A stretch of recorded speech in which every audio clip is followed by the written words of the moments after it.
سلام بینندگان گرامی، پخش مستقیم را از جریان برگزاری درس صلح و روز دانش که با اشتراک پرزیدنت جمهوری تاجیکستان پیشوای ملت محترم امامعلی رحمان صورت میگیرد آغاز می‌نماییم. بینندگان گرامی، شما روند برگزاری درس صلح و روز دانش را که مستقیما پخش گردیده ایستاده است تماشا دارید.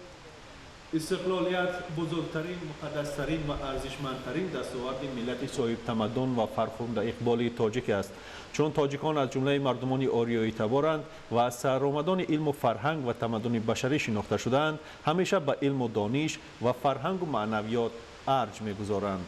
تجلیل روز دانش و برگزاری درس صلح در آغاز سال خوانش یکی از عنعنه‌های نیکی دوران صاحب استقلالی، تنتنه و بزرگداشت سواد و دانش و خرد و معرفت مردم کهن‌بنیاد تاجیک می باشد. چون عنعنه نیک همساله در تاجیکستان، 1 سپتامبر همچون روز دانش تجلیل گردیده درس صلح با اشتراک پیشوای ملت در یکی از مؤسسه‌های تعلیمی مملکت برگزار می‌گردد. امسال این چاره‌بینی در یکی از مؤسسه‌های تعلیمی نوبنیاد که با طرح و نمای زیبا و زمانوی بنیاد یافته است صورت می‌گیرد. نیاگان بزرگ ملت تاجیک در مسیر پرپیچ و تاب خلق به آموختن علم و معرفت و کسب و هنر توجه خاصه ظاهر نمودند. توسط آثار جاودانه خود انسانیت را به علم و دانش همچون عامل رهایی از نادانی و جهالت و رسیدن به رشد و ترقیات هدایت کردند. بینندگان گرامی، طور اطلاع دادیم امسال مکان برگزاری روز دانش و درس صلح با اشتراک پرزیدنت جمهوری تاجیکستان پیشوای ملت محترم امامعلی رحمان، مؤسسه تحصیلات میانه عمومی رقم 19 که در ناحیه سینای پایتخت بنیاد یافته است انتخاب شده است. مکتب نوبنیاد که عین زمان شما در اکرانهای خود مشاهده میکنید از 4 آشیانه و تهخانه عبارت بوده برای 3500 خواننده در 2 بست پیش بینی گردیده است. انشاءات به نشان دستگیری از سیاست آبادکاری حکومت جمهوری تاجیکستان از جانب رهبر جمعیت دارای مسئولیت محدود سرمنزل صاحبکاری وطن دوست محمود مرادوف در ظرف 1 سال بنیاد شده است.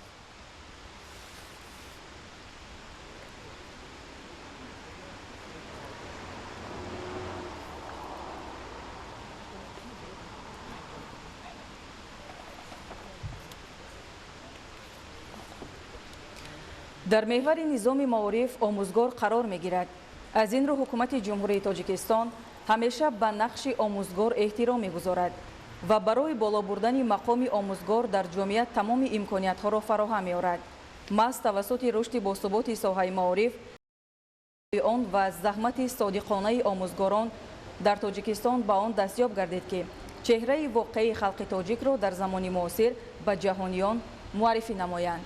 بینندگان گرامی، طوری که مشاهده میکنیم کاروان ماشین های پرزیدنت جمهوری تاجیکستان محترم امامعلی رحمان و هیئت همراهان جهت اشتراک در این چاره‌بینی تنتنوی به نزد مؤسسه تحصیلات میانه عمومی رقم 19 حاضر می شوند.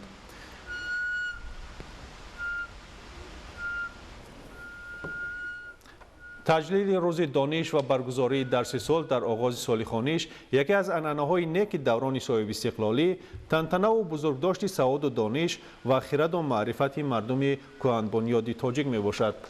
طوری که ما دیدیم بینندگان گرامی، رهبر دولت این مؤسسه نوبنیاد را با برداشتن پرده از روی لوحه رمزی افتتاح نمودند.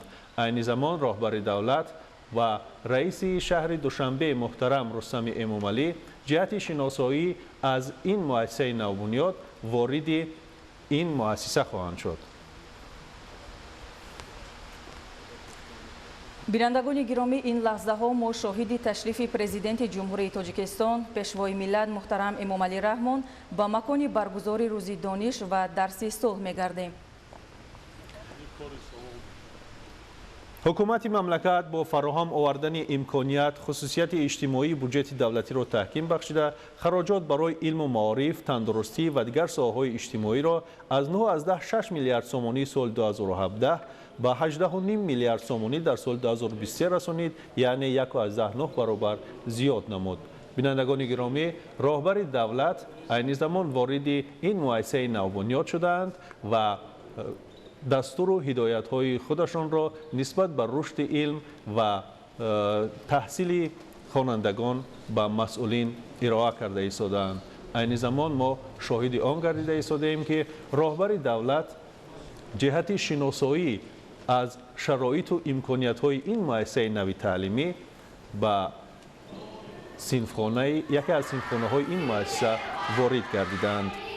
با نظر داشت مهمیت ساحه معارف و کلیدی محسوب شدن سرمایه انسانی در رشد باثبات و استوار جامعه، پیشوای ملت محترم امام علی رحمان در پیام سالانه خود از 28 دکبر سال 2023 ذکر کرده بودند که رشد سرمایه انسانی عامل کلیدی بلند برداشتن سطح و صفت و ثمراناکی ساحه‌های اجتماعی مخصوصاً معارف و تندرستی، علم و اینوواسیا، اینچنین فعالیت ثمراناک مؤسسه‌های علمی میباشند. بینندگان عزیز، طور ما مشاهده میکنیم پیشوای ملت محترم امام علی رحمان و هیئت همراهان از شرایط فراهم گردیده در این مؤسسه تعلیمی دیدن کرده ایستادند. بینندگان گرامی، طور اطلاع دارید چون انانه همه ساله 1 سپتامبر با اشتراک پیشوای ملت محترم امام علی رحمان در یکی از مؤسسه های تعلیمی کشور درس صلح و روز دانش برگزار می گردد. این انانه از سال 2012 این جانب به شکل رسمی گردیده است. با اشتراک پرزیدنت جمهوری تاجیکستان هنوز 1 سپتامبر سال 2012 بنای با حشمت مکتب بین المللی پرزیدنتی در شهر دوشنبه افتتاح یافته بود.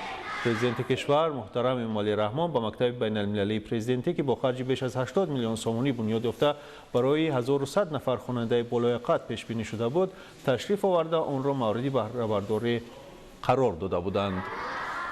این زمان راهبر دولت وارد صنفخانه دیگری از این مؤسسه تعلیمی گردیدند و صحبت خاطرمانی خواهند داشت با این طفلکان که در روز اول سال تحصیل وارد این مؤسسه نوی تعلیمی جهت علم آموزی گردیدند. پرزیدنت کشور محترم امام علی رحمان 1 سپتامبر سال 2014 به دانشگاه دولتی آموزگاری تاجیکستان به نام صدرالدین عینی تشریف آورده بنای نوی 5 آشیانه آن را افتتاح نمودند و در تنتنه‌های روز دانش و درس صلح شرکت ورزیده با نمایندگان سرشمار ساحه‌های علم و معارف جمهوری ملاقات سودمند انجام دادند. یادآور می‌شویم که مکتب نوبنیاد یعنی که مؤسسه تحصیلات میانه عمومی رقم 19 که این زمان مورد استفاده قرار گرفت از 4 آشیانه و تهخانه عبارت بوده برای 3500 خواننده در 2 بست پیش بینی گردیده است. مکتب نو از 90 صنفخانه و دیگر انشاءات یاری رسان عبارت می باشد.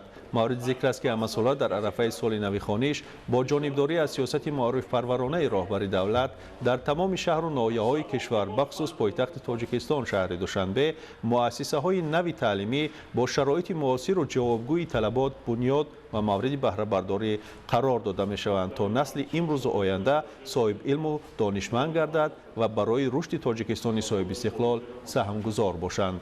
بینندگان گرامی، این زمان راهبر دولت در این مؤسسه نوبنیاد در یکی از صنفخانه‌های خوانندگان صنف‌های ابتدایی با این طفلکان خوشبخت صحبت کرده ایستاده است. بینندگان عزیز، طور ما مشاهده میکنیم پیشوای ملت محترم امام علی رحمان و هیئت همراهان از شرایط فراهم گردیده در این مؤسسه تعلیمی دیدن کرده ایستادند. اساسگزار صلح و وحدت ملی پیشوای ملت پرزیدنت جمهوری تاجیکستان محترم امام علی رحمان چون انانه نیک 1 سپتامبر سال 2016 نیز در ولایت ختلان بنای نو خوشطرح دانشگاه دولتی دنغره را که با تجهیزات معاصر مجهز گردیده مطابق به استانداردهای معاصر ساختمانی ساخته شده بود افتتاح نموده در تجلیل روز دانش درس صلح و آغاز سال نو تحصیل اشتراک و سخنرانی نموده بودند.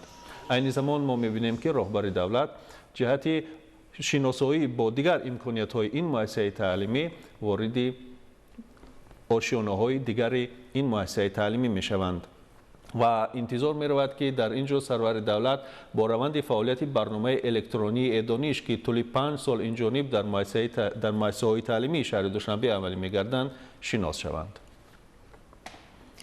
1 сентябри соли 2015 дар фазои маорифи кишвар боз як падидаи нав рӯи кор омад ки он бунёди бинои таълимии донишгоҳи давлатии Куло ба номи устод Абу Абдуллоҳи Рӯдакӣ мебошад ки он ҳамчун тӯҳфаи ҷашнии ҳукумати мамлакат ба муносибати 70-солагии ин боргоҳи бузурги илму маърифат ва фарҳанг арзёбӣ карда шуд. бинандагони гиромӣ, дар экранҳои телевизиони шумо саҳни ин муассисаи нави таълимӣ дар навор аст ва шумо мебинед ки ҳайати омӯзгорону устодон ва аҳли маорифи кишвар инҷо нишастанд ва интизори суханронии пешвои миллат муҳтарами Эмомалӣ Раҳмон бахшида ба рӯзи дониш ва оғози соли нави таҳсил, яъне дарси сулҳ ҳастанд. рӯзи 1 сентябри соли 2017 дар шаҳри Пекин вохӯрии асосгузори сулҳу ваҳдати миллӣ пешвои миллат президенти ҷумҳурии Тоҷикистон муҳтарам Эмомалӣ Раҳмон бо ҳайати омӯзгорон ва донишҷӯёни донишгоҳи Синхуа ҳамчун ҳайати донишҷӯёни тоҷик ки дар муассисаҳои олии таълимии чин таҳсил доранд баргузор шуд. бинандагони гиромӣ, тавре ки мо мушоҳида мекунем, пешвои миллат муҳтарам Эмомалӣ Раҳмон ва раиси шаҳри Душанбе муҳтарам Рустами Эмомалӣ аз яке аз толорҳои бошукӯҳи ин муассисаи таълимии навбунёд дидан намуда истоданд. дар доираи корҳои ободонӣ ин бино пурра бо системаи гармидиҳӣ пайваст гардида, ҳамзамон дар ҳамаи толорҳои хониш ва симхонаҳо камераҳои назоратӣ насб гардиданд ки раванди таълим пайваста назорат карда мешавад. маврид зикри хос аст ки бо дастгирии бевоситаи пешвои миллат, ҷонибдории мақомоти иҷроияи ҳокимияти давлатии шаҳри Душанбе ва соҳибкорони ватанӣ аз сиёсати созанда ва маорифпарваронаи ҳукумати ҷумҳурии Тоҷикистон дар арафаи рӯзи дониш танҳо дар пойтахти кишвар 6 иншооти муосири соҳаи маориф бо беш аз 11 000 ҷои нишаст ба истифода дода шуд. бинандагони азиз, тавре мо мушоҳида мекунем пешвои миллат муҳтарам Эмомалӣ Раҳмон ва ҳайати ҳамроҳон аз шароити фароҳам гардида дар ин муассисаи таълимӣ дидан карда истоданд. қабули барномаи рушди илмҳои дақиқ дар ҷумҳурии Тоҷикистон барои солҳои 2005-2008 қадами аввалин ва ҷиддӣ дар роҳи омӯзиши илмҳои бунёдӣ гардид ва барои ҷалби бештари наврасону ҷавонон ба омӯзиши фанҳои табиию риёзӣ роҳи васеъ кушод. бинандагони гиромӣ, тавре ки мо мушоҳида мекунем, роҳбари давлат барномаи бо рафти амалишавии барномаи эдониш шинос шуда истоданд. барномаи эдониш бо ташаббуси мақомоти иҷроияи ҳокимияти давлатии шаҳри Душанбе дар доираи консепсияи гузариш ба таҳсилоти рақамӣ дар ҷумҳурӣ аз соли 2020 таррезӣ ва мавриди татбиқ қарор дошта, имрӯз 150 муассисаи таълимии ҳудуди пойтахт аз ин таҷрибаи пешқадам истифода мебаранд. муассиса бо тарҳи муосир ва ҷавобгӯи талаботи меъморию сохтмонӣ бунёд шудааст.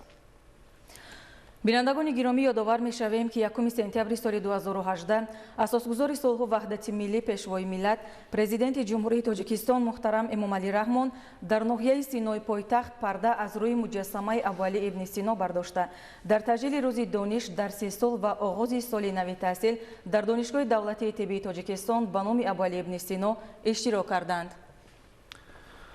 ҳамасола дар арафаи соли нави хониш бо ҷонибдории аз сиёсати маорифпарваронаи роҳбари давлат дар тамоми шаҳру ноҳияҳои кишвар бахусус пойтахти Тоҷикистон шаҳри Душанбе муассисаҳои нави таълимӣ бунёд мешаванд ва ин муассисае ки имрӯз мавриди истифода қарор дода шуд аз ҷумлаи чунин муассисаҳо ҳастанд ки дар самти пешбурди илму маориф ва рушди илму инноватсия дар пойтахти мамлакат заминаи мусоид хоҳад гузошт. 1 сентябри соли 2021 асосгузори сулҳу ваҳдати миллӣ пешвои миллат президенти ҷумҳурии Тоҷикистон муҳтарам Эмомалӣ Раҳмон бо раиси маҷлиси миллӣ маҷлиси олии ҷумҳурии Тоҷикистон раиси шаҳри Душанбе муҳтарам Рустами Эмомалӣ дар маҳаллаи меҳрободи ноҳияи Синои пойтахт муассисаи таҳсилоти миёнаи умумии рақами 133-ро мавриди баҳрабардорӣ қарор доданд. бинандагони гиромӣ, айни замон роҳбари давлат бо барномаи эдониш шинос шуда истоданд ва мавриди зикр аст ки ин барнома боис мегардад ки волидон бевосита аз рафти таълими фарзандонашон дар муассисаҳои таълимӣ огоҳ бошанд ва тариқи смс паёмҳо ба рақамҳои телефони мобилии волидон ҷадвали пешрафти фарзандонашон пайваста пешниҳод мегардад ва онҳо огоҳ мегарданд ки фарзандонашон дар кадом сатҳ таҳсили худро дар муассисаҳои таълимӣ идома медиҳанд ва این تدبیر جهتی با نظام بین المللی معارف برابر کردن سیستم تعلیمی جمهوری تاجیکستان مورد عمل قرار گرفته است.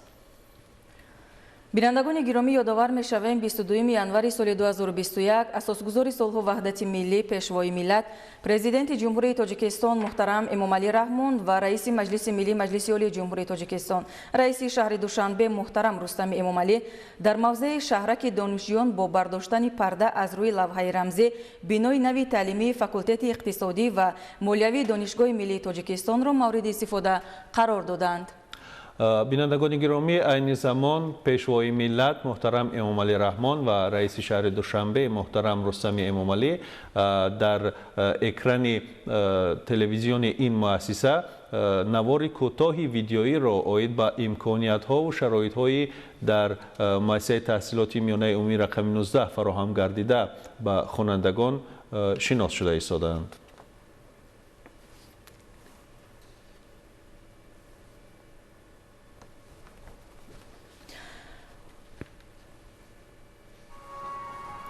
تأسیس کوتای پرزیدنت جمهوری تاجیکستان نیز یکی از راه‌های هوسمندگردانی دختران و جوانان دهات دوردست مملکت برای ادامه تحصیل در مؤسسه‌های عالی کسبی کشور میباشد. طوری از پیام پرزیدنت جمهوری تاجیکستان محترم امامعلی رحمان از 28 دکمبر سال 2023 برمی‌آید تنها در 10 سال اخیر 11,000 نفر دختران مؤسسه‌های تحصیلات عالی کسبی را با کوتای پرزیدنتی ختم کردند. به خاطر دستگیری و تربیت متخصصان ساحه اجتماعی و اقتصادی هنوز سال 1997 پرزیدنت جمهوری تاجیکستان محترم امامعلی رحمان در انجمن سیوم اتحادیه‌های زنان سازمان‌های غیر حکومتی زنان جمهوری ضرورت تأسیس کوتای پرزیدنت جمهوری تاجیکستان را تاکید کرده بودند. شروع از سال تحصیل 2005-2006 در برابر دختران پسران بالیاقت نیز از مناطق دوردست طریق کوتای پرزیدنتی با مؤسسه‌های تحصیلات عالی کسبی قبول گشتند. عین زمان ما می‌بینیم که رهبر دولت جهت ادامه بازدید از این مؤسسه و اشتراک و سخنرانی در چهاربینی روز دانش و درس صلح و دیگر بنای این مؤسسه تعلیمی گذاشتند. پیشوای ملت محترم امامعلی رحمان در سخنرانی در جلسه یکم شورای علم معارف و اینوواسیون نزد پرزیدنت جمهوری تاجیکستان که 15 اپریل سال 2021 در شهر دوشنبه دایر گردید ابراز داشتند که از سالهای 2000 اینجوری ما در سیاست دولتی ساحه‌های علم و معارف را از جمله سمت‌های افضلیت‌ناک اعلان کرده اصلاحات جدی ساحه‌های ذکر شده را آغاز نمودیم.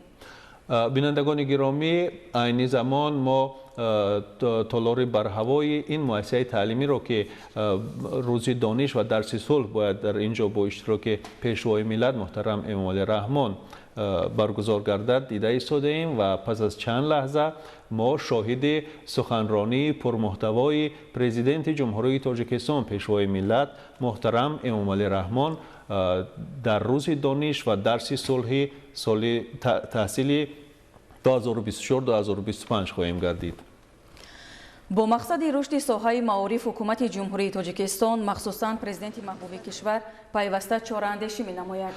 عین زمان پرزیدنت جمهوری تاجیکستان محترم امامعلی رحمان با مکان برگزاری این چهاربینی متنتن وارد می‌شوند و بخشیده بر روز دانش و درس صلح سخنرانی خواهند نمود.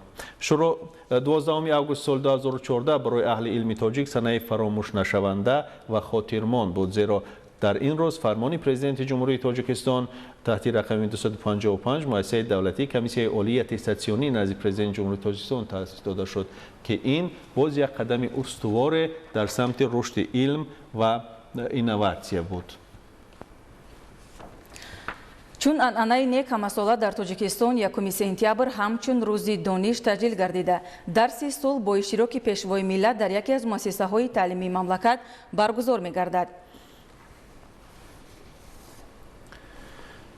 پیشوای ملت 1 سپتامبر سال 2014 ضمن اشتراک و سخنرانی در روز دانش و درس صلح در دانشگاه دولتی آموزگاری تاجیکستان به نام صدرالدین عینی اثنای افتتاح بینای 5 آشیانه تعلیمی ایلاوگی ابراز داشته بودند که تأسیس کمیسیون عالی اتستاسیونی امکان می‌دهد که مشکلات زیادی شهروندان در بابت آماده کردن رساله‌های علمی به زبان دولتی و حمایه آنها در داخل کشور آسان گردیده، همزمان با این احتیاجات اقتصادی کشور با کادرهای معاصر علمی در دایره نظام بین المللی تامین گردانیده شود. این اقدام می‌تواند برای تحکیم استقلالیت علمی مملکت مساعدت نماید.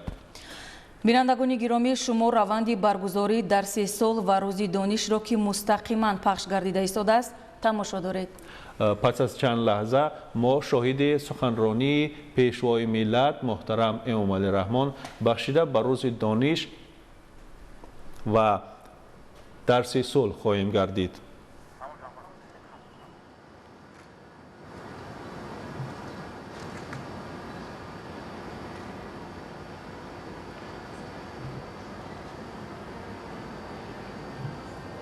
پرزیدنت جمهوری تاجیکستان، اساسگزار صلح و وحدت ملی، پیشوای ملت محترم امام علی رحمان.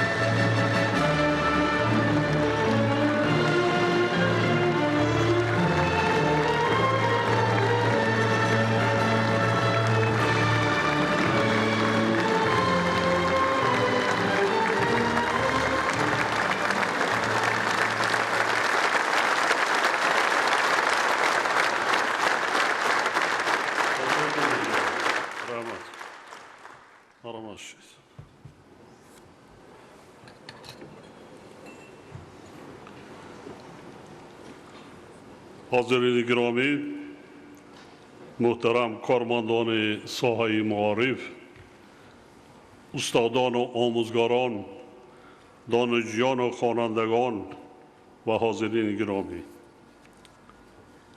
در دوران استقلال دولتی در آغاز سال تحصیل تسجیل نمودن روز دانش و درس صلح در همه زینه‌های تحصیلات نظام معارف کشور با یکی از عنعنه‌های نیک عمومی ملی در تاجیکستان تبدیل یافته است. یکم سپتامبر هر سال صدها هزار کودکان خوشبخت زمان استقلال اولین مراتبه به آستانه مؤسسه‌های تعلیمی قدم می‌گذارند و به آموزش سواد و دانش، آداب و اخلاق و علم و معرفت آغاز می‌نمایند. در این لحظه‌های خاطرمان و فرح‌بخش تمام خوانندگان و دانشجویان، آموزگاران و اهل علم و معارف مملکت، بخصوص 250,000 کودکانی را که امروز در فضای استقلال و آزادی، صلح و ثبات کامل و با امید و آرزوهای زیاد به مؤسسه‌های تعلیمی قدم نخستین گذاشتند، صمیمانه تبریک میگویم.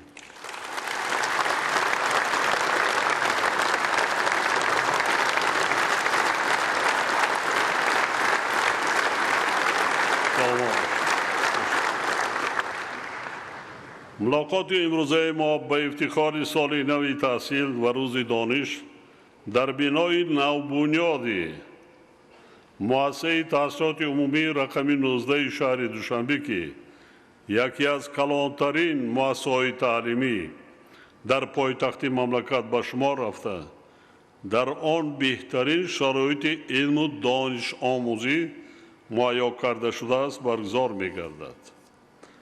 مکتب مذکور از 4 آشیانه و 75 صنفخانه عبارت بوده، 3,500 نفر خواننده را به تحصیل فرا می‌گیرد. تنها من از صنفخانه‌ها دیدن کردم به مرکز تالار جمعیت‌ها، تالار مثل یک قصر فرهنگ است. تمام چهارراه ها گذرانده میشه. سیبخانه‌های فنی، لابراتوری، سیبخانه‌های کامپیوتری، عموماً شرایط درجه عالی برای تحصیل، برای آموزگاران و خوانندگان این مؤسسه زیبای زمانوی و پدر و مادران ارجمند را به مناسبت افتتاحی آن تبریک گفته برابریت مقامات اجرایی حاکمیت دولتی شهر دوشنبه، صاحبکار وطنی، معماران و مهندسان و ساختمانچان که این بارگاه علم و معرفت را با صفت بلند بنیاد کردند برای تشبث وطندوستانه و زحمت صافدلانه‌شان صمیمانه اظهار منتداری می‌نمایم.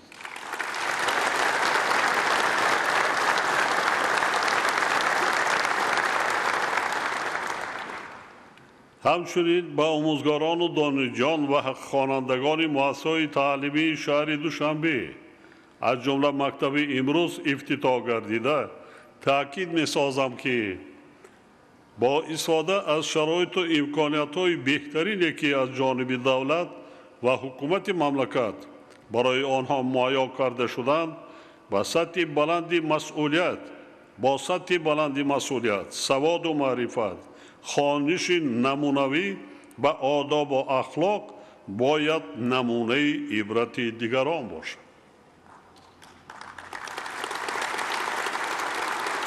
زیرا آنها ساکنان پایتخت مملکت می باشند و پایتخت نه فقط مرکز مأموری بلکه آینه ملت کهن بنیاد تاجیک و دولت صاحب استقلال ماست.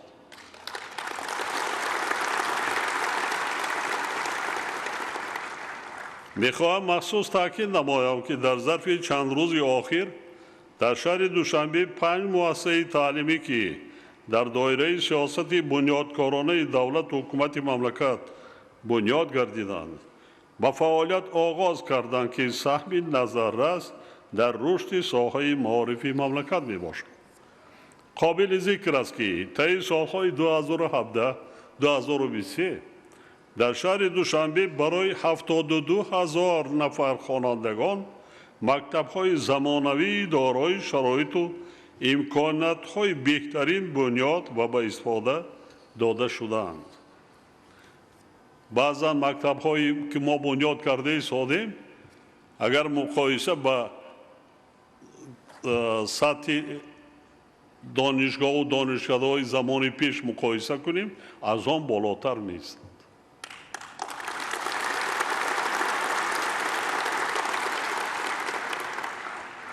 مقامات اجرایی حاکمیت دولتی شهر دوشنبه تصمیم گرفتند که تنها در سال جاری برای بیش از 12,000 نفر فرزندان ساکنان پایتخت مؤسسه‌های معاصر تعلیمی بنیاد کرده شرایط تعلیم و تدریس را در پایتخت مملکت به مراتب بهتر گردانند. علاوه بر این حالا در شهر دوشنبه ساختمان باز 24 مؤسسه نوی تعلیمی برای 47,000 نفر خواننده و 55 مؤسسه تا مکتبی برای 11,500 نفر کودک با سرعت ادامه دارد. این رقم ها برای راهبران ولایت و شهر دیگر شهرهای باید نمونه عبرت باشند. آموزان در این سمت کارا مثل پایتخت مملکت جدی به راه ماند. از 5 مؤسسه تعلیمی که دیروز روز 27 و امروز ما به استفاده دادیم 6. 3 تا این از جانب همین مؤسسه که 3,500 میگیم از جانب صاحب کار بنیاد شده. حسابی بودجه نه. مخصوصاً در جاده بنیاد مؤسسه‌های تا مکتبی در یک شهر دوشنبه حالا بنیاد 55 مؤسسه تا مکتبی ساختمانش ادامه دارد که در سالهای نزدیک به استفاده داده می شود برای 11,500 نفر کودک. این خیلی ابیامی که پایان‌تر من می‌ایستم که چقدر عموما وای دوره ما واسه تا مکتبی در جمله خاطر نشان می نمایم که این همه پیشرفت و آبادی ها و غمخواری در حق نسل‌های نورس ثمره استقلال و آزادی دولت، صلح و آرامی مملکت و عزم و اراده سازنده ساکنان پایتخت باشد.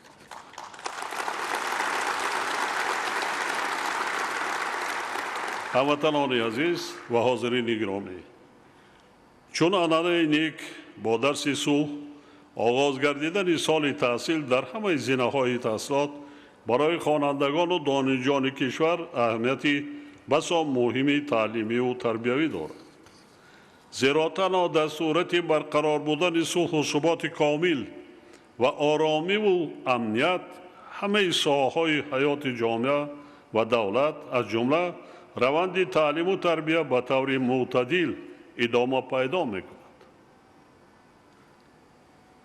شخصانی کلاسان با یاد داریم در سالهای جنگ شهروندی، سالهای 90 چی وضعیت داشت ساحه علم و معارف. مکتب در کجا بود، آموزگار در کجا بود، خواننده در کجا بود، همه در وهمی جا بودیم.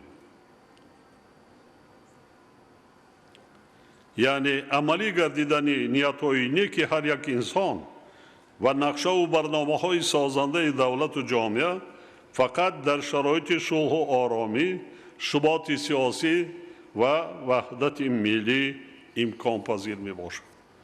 ولی طوری که مشاهده می گردد وقتهای آخر و خصوصاً 4-5 سال آخر در دنیا برخورد منفعت‌های ابرقدرت‌ها که با مقصد از نو تقسیم کردن جهان در شکل مخالفت‌های سیاسی و نظامی یراقناک‌شوی با شتاب و جنگ سرد راه اندازی گردیده است، روز به روز شدت گرفته ایستاده است.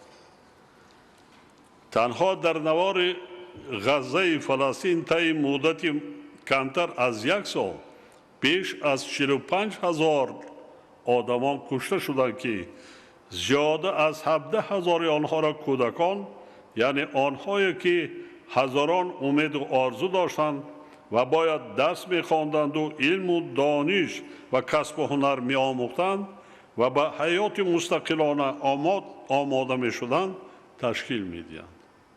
45,000. امروز ما و شما از رسانه‌های خبری آگاهیم که در دیگر نقطه‌های درگیری عالم نیز هزاران نفر آدمان بیگناه قربان منفعت‌ها و بازی‌های گیاسیاسی کشورهای ابرقدرت شده ایستادند. در این روند اوج اسلام ستیزی و مسلمان بدبینی و تفریق اندازی میان دین و مذهب‌ها به عامل دیگر خطرزا تبدیل یافتند، باعث تشویش و نگرانی جدی جامعه بشری گردیده است. این وضعیت در حال ادامه دارد که ساکنان سیاره از تأثیر تغییریابی با صورت اقلیم، گرمشوی بی‌سابقه هوا و عاقبت‌های ناگوار آن، کم‌آبی و خشکسالی، آفت‌های طبیعی، نرسیدن مواد غذایی، بالاروی نرخ مال و محصولات و پهن‌شوی بیماری‌های سرایتی اذیت می‌کشد. کار حتی به جای رسیده است که امروزها بعضی سیاستمداران و دایره‌های کارشناسی درباره احتمال سر زدن جنگ هسته‌ای سخن می‌رانند. در چنین شرایطی که تاریخ انسانیت به دوره نهایت حساس و پیشگویی نشونده رسیده است، برای جامعه بشری تحملگرایی، سعی و تلاش به خاطر حفظ صلح در سیاره، گفتگوی تمدن‌ها و گسترش همکاری میان دولت‌ها و خلق‌ها به خاطر همزیستی آسایشته مردمان عالم اهمیت اولین درجه پیدا کرده است. مردم تاجیکستان که سالهای 90 عصر گذشته دهشت و فاجعه‌های جنگ تأمینی شهروندی را از سر گذرانیدند، خوب می‌دانند که صلح و ثبات و امنیت و آرامی برای هر یک شخص و هر یک عائله چقدر منزلت و ارزش و اهمیت دارد. آثار این جنگ پرفاجعه در اقتصادیات و اجتماعیات مملکت تا به حال بر علا احساس و مشاهده می‌گردد. نورسان و جوانان ما باید دانند که بیش از 150,000 هلاک شدگان، 55,000 کودکان یتیم مانده، قریب 1.5 میلیون گریزهای اجباری، صدها هزار منزل اقامتی، مکتب‌ها و دیگر انشاءات اجتماعی و سوخته و خراب گردیده، ترک وطن کردن صدها هزار متقاعدان، عالمان و دانشمندان از جمله آموزگاران صاحب تجربه، نتیجه های خراب آوری جنگ تحمیلی شهروندی می باشد.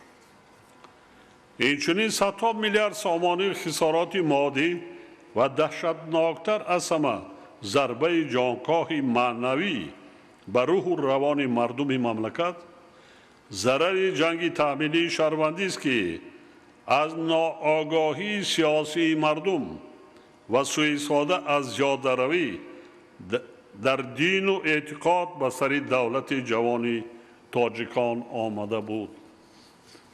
بنابراین هر یکی ما وظیفه داریم که صلح و آرامی، ثبات سیاسی و وحدت ملی به قیمت جان ده‌ها هزار هموطنانمان به دست آمده را حفظ و احتیاط کنیم و در شرایط بی‌ثبات جهان برای حمایت استقلال و آزادی دولت و وطن محبوبمان همیشه کوشش و تلاش نماییم.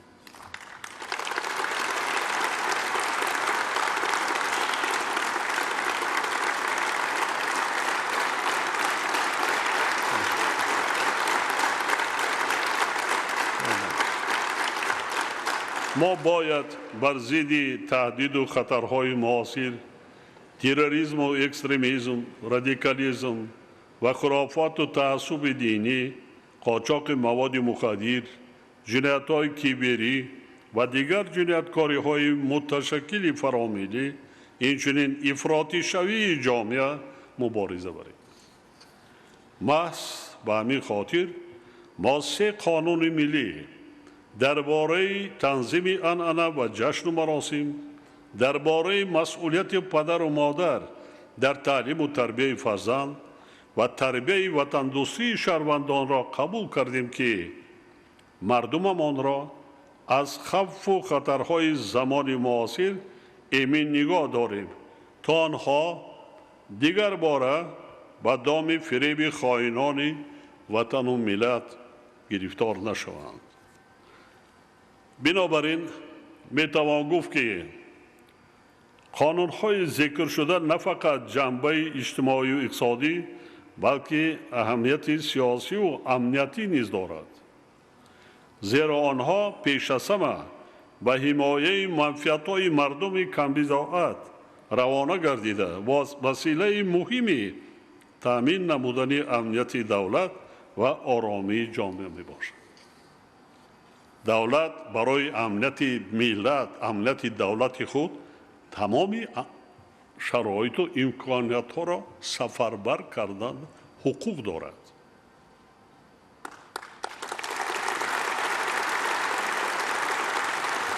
ما دیده ایستادیم، این روز دولت‌ها را دیده ایستادیم، دنیا را دیده ایستادیم.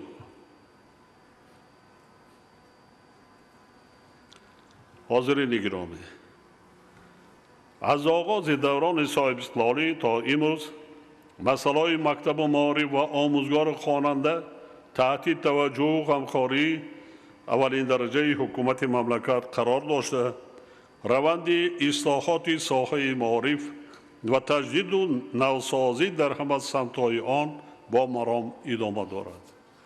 تا امروز با مقصد به تنظیم در آوردن فعالیت ساحه صدها سند معیاری حقوقی قبول گردیده عملی شده ایستادند. در زمان صاحب استقلالی مبلغ‌زاری ساحه معارف سال به سال زیاد کرده شده، وضع ساحه و کارمندان مؤسسه‌های تعلیمی منتظم بهتر گردیده ایستاده است.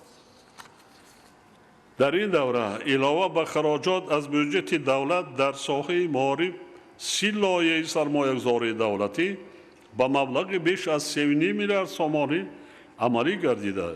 حالا باز 11 لایحه دیگر در حجم 4.6 میلیارد سومانی تطبیق شده ایستاده است. این غیر بودجه، غیری که مبلغ‌ها از بودجه جدا کرده میشه. اگر سال 2000 به ساحه معارف همگی 42 میلیون سومانی جدا شده باشد، این نشان دهنده در سال 2005 به 253 میلیون، سال 2010 به زیاده از 1 میلیارد، سال 2015 به 2.5 میلیارد، سال 2020 به 5.5 میلیارد و در سال 2024 به 8 میلیارد و 231 میلیون سومانی رسانیده شد که 5.7% مجموع محصولات داخلی و 18.9% خراجات عمومی بودجه دولتی را تشکیل می‌دهد. طی سالهای صاحب استقلالی مزد مهنت کارمندان ساحه معارف 21 مراتب بلند برداشته شد. از 1 ایول سال جاری معاش کارمندان ساحه باز به اندازه 40% زیاد گردید. یعنی معاش آنها تا امروز قریب 8 برابر زیاد گردید. اگر مقایسه کنیم با شرایط زمان و دیگر حالا کم است. همه وابسته است به رشد اقتصادیات دولت. همه وابسته است به تنظیم آرامی، صلح و ثبات کامل. ما خوب درک میکنیم که مبلغ‌زاری به نیروی انسانی و پیش از همه به تعلیم و تربیت نورسان و جوانان مملکت بهترین و ثمره بخشترین سرمایه‌گذاری میباشد. در دوره صاحب استقلالی از حساب همه سرچشمه‌های مبلغ‌زاری در کشور ساختمان و از نوسازی 3648 بینای مؤسسه تعلیمی برای 1,600,000 خواننده انجام داده شد. در نتیجه قسمی زیادی مکتب‌های از زمان گذشته باقی مانده و طلبات امروزه جوابگو گردانیده و مکتب‌های زمانه‌ای تبدیل داده شدند. مکتب‌های نوبنیاد با بهترین شرایط و امکانیت‌ها تامین گردیدند و این کار حالا با مرام پیش رفته ایستاده است. سال جاری ساختمان و از نوسازی 370 بینای مؤسسه تعلیمی برای بیش از 150,000 خواننده ادامه دارد. تنها در 6 ماه سال جاری در مملکت 37 بینای مؤسسه تعلیمی برای 15,000 خواننده ساخته به استفاده داده شده. ساختمان 200 بینای مؤسسه تعلیمی برای بیش از 60,000 خواننده با مرام جریان دارد که تا آخر سال روان مورد استفاده قرار داده می شود. اما کارهای تا امروز عملی گردیده با در نظر داشت افزایش با سرعت اهالی حالا هم قانع کننده نیستند و ما را ضرور است که کار را در این سمت باز هم وسعت بخشیم. علاوه بر این هنوز در کشور 314 بینای مؤسسه تعلیمی در حالت صدمه‌ای قرار داشته. 378 بینای مؤسسه تعلیمی به تعمیر اساسی نیاز دارد و در 50 مؤسسه تحصیلات عمومی خوانندگان در 3 بست تعلیم می‌گیرند.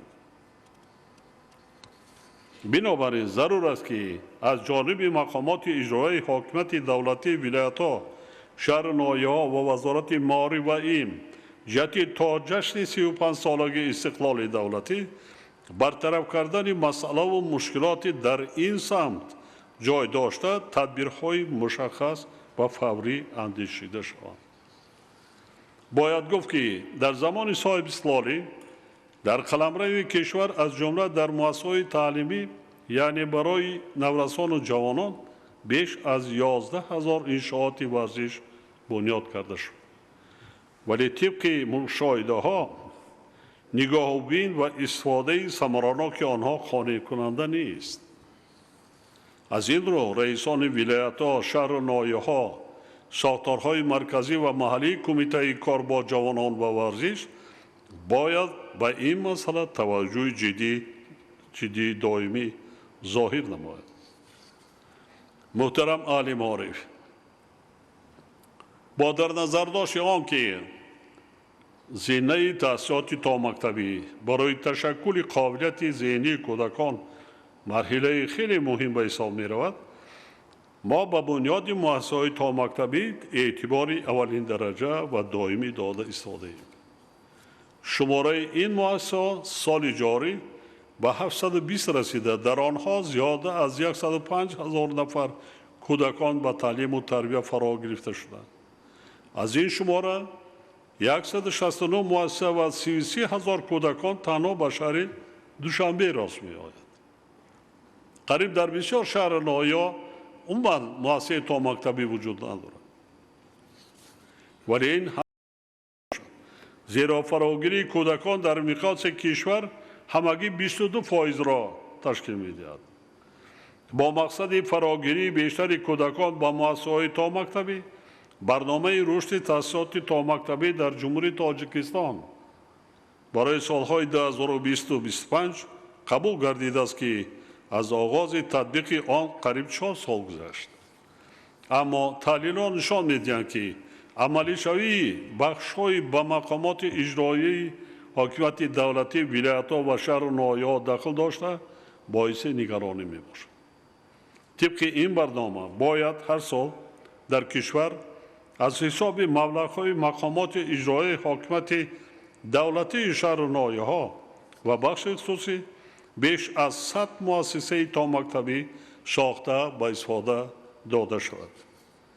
ولی تا امروز از 68 شهر و ناحیه همگی در 34 شهر و ناحیه 82 مؤسسه تا مکتبی ساخته شده است. به طور ضروری مبلغداری نگردیدن برنامه سببی اساسی چنین وضع می باشد. محترم رئیسان ولایت و شهر و ناحیه‌های مملکت،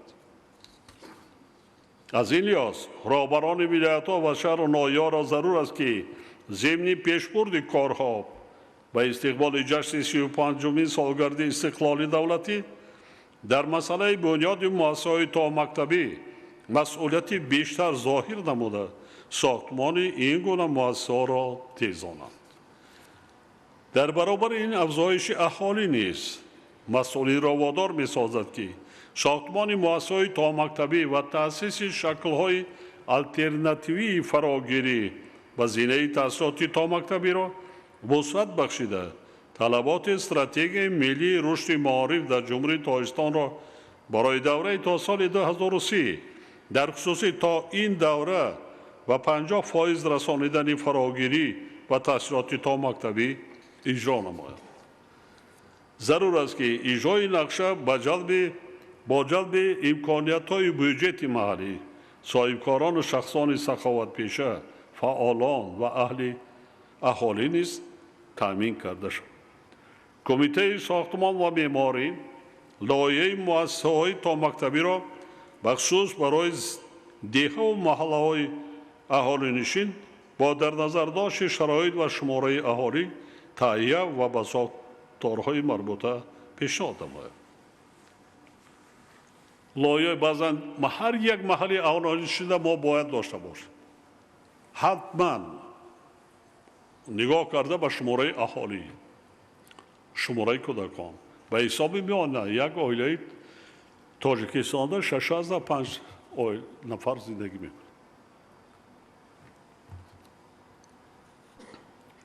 شرط نیست گرماز در محلهایی که 100-200 خواجگی است به همون نگاه کرده لایحه کرده باید داده مونه. به نزدیکی من سفر داشتم سال گذشته، کلخوز کمونیسمی سابق ناحیه کلخوزآباد апаамро хабаргирӣ рафтам, солое ки мактабхон курсол будам мерафтам, ҳамин як боғчаи кӯдакона, як муассисаи томактабӣ аз роҳ ӯ тараф дар назди хонашон буд. Колхоз бунёд кардагӣ буд барои 50 нафар кӯдак. гӯш кунед, агар рафтагӣ хурдсолӣ ман бо вай бошад, 70 сол зиёд шудааст. Ман ба наздикӣ рафтам, нигоҳ кардам, то ҳозир ҳамин муассисаи томактабӣ таъмиру таъмин озода нигоҳ кардам, кору фаъолият карда истода аст. ҳама чӣ вобаста ба роҳбар аст. ҳама зинҳо аз муассисаи таълимӣ сар кард. дар ҳар як кор, дар ҳар як вазифа завқ доштам монда. завқ. пеш аз ҳама дар ин ватан, дар ин сарзамини аҷдодӣ, шахсе ки завқ ба зиндагӣ, завқ ба ватандорӣ, завқи ҳисси миллии тоҷикият надорад ё ки соҳибватанӣ надорад, ман намедонам чӣ гуна зиндагӣ мекунад, чӣ гуна умр ба сар мебарад.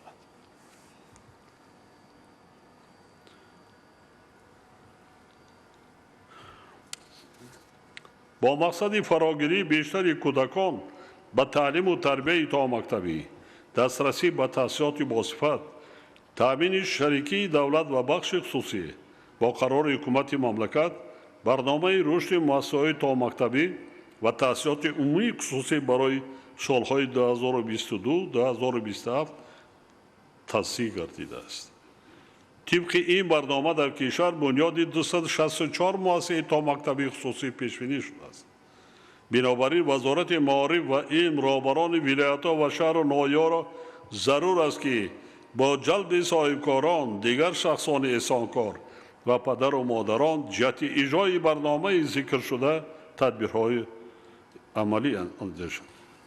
ҳамчунин ба сохтору мақомоти дахлдор дастур дода мешавад ки доир ба таъсиси шабакаи алоҳидаи телевизионии таълими забонҳои хориҷӣ махсусан барои кӯдакон чораҷӯӣ намояд.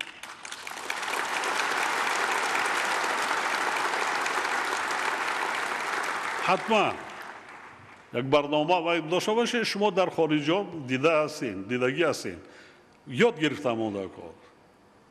забономӯзӣ бо расм аст, бо ҳар гуна чизе ки кӯдак нағз мебинаду чашмаша вай мекунад. ба хотири забон ёд гирифтан не, ба хотири ҳамон бозича вай чи аст.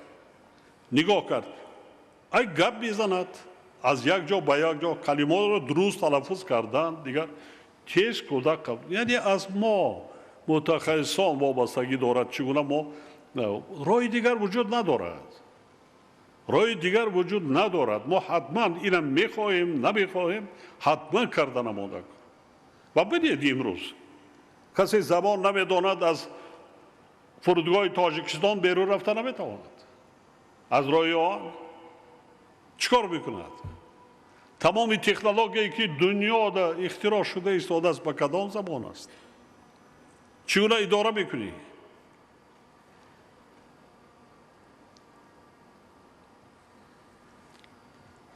ҳозирини гиромӣ, зинаи таҳсилоти миёнаи асосӣ ки таҳсил дар синфҳои 5 то 9-ро дар бар мегирад, яке аз марҳалаҳои муҳимтарин дар низоми таҳсилоти кишвар мебошад. имрӯз дар зиёда аз 4000 муассисаи таълимии кишвар 2,280,000 нафар хонандагон ба таълиму тарбия фаро гирифта шуданд, ки нисбат ба соли таҳсили 1991-92 800 мактаб ва 1 миллион хонанда зиёд мебошад. агар соли ҷорӣ 130,000 нафар синфи 11-ро хатм карда бошад, 250,000 ба синфи 1 қабул шудааст. яъне бояд мо ба ҳисоби миёна ҳар сол 380 муассисаи таълимӣ бунёд карда ба истодат. 380. дар кишвар соли таҳсили 91-92 3229 мактаб бо фарогирии 1,325,000 خواننده فعالیت داشت. این روز بیش از 4000 مکتب و 2,280,000 نفر خواننده داریم. خودتان مقایسه کنید. 130,000 ختم کرده است مکتب ها را. 250,000 صنف یک رفته است. 140,000 دیگر جای نمیرسد.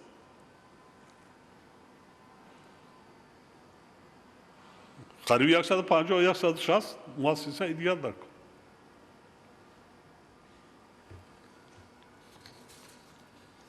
در زمان صاحب سلالی ما در برابر بنیاد مؤسسه‌های نوی تعلیمی بیش از 1,000 مکتب موجوده را از نو سازی کردیم.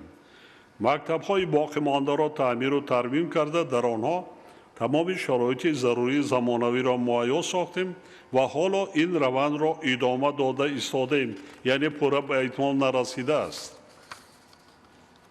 علاوه بر این امروز در کشور 163 مؤسسه تیپی نو از جمله 79 گیمنازیا و 84 لیسه فعالیت دارد که همه آنها مؤسسه‌ای در زمان صاحب استقلالی بنیاد شده میباشد. با قرار حکومت مملکت هنوز 3 مارس سال 2006 کنسپسیون ملی تربیت در جمهوری تاجیکستان به تصویب رسیده بود که در ظرف 18 سال گذشته وظیفه‌های خود را اساساً اجرا کرد.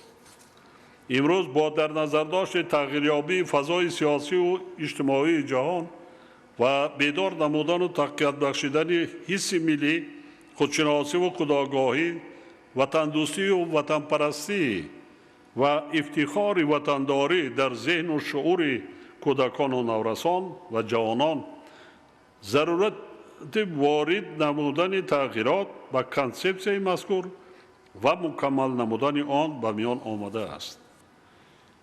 وزارت معارف و علم، اکادمی ملی علم‌ها، کمیته‌های عاید به تحصیلات ابتدایی و میانه کسبی، کار با جوانان و ورزش، کار با زنان و عائله، دین، تنظیم عنعنه و جشن و مراسم، مرکزهای تحقیقات استراتژی، اسلام شناسی و اتفاق نویسندگان سند مذکور را در مدت 6 ماه در تحریر نو تهیه کرده به حکومت مملکت پیشنهاد نمود.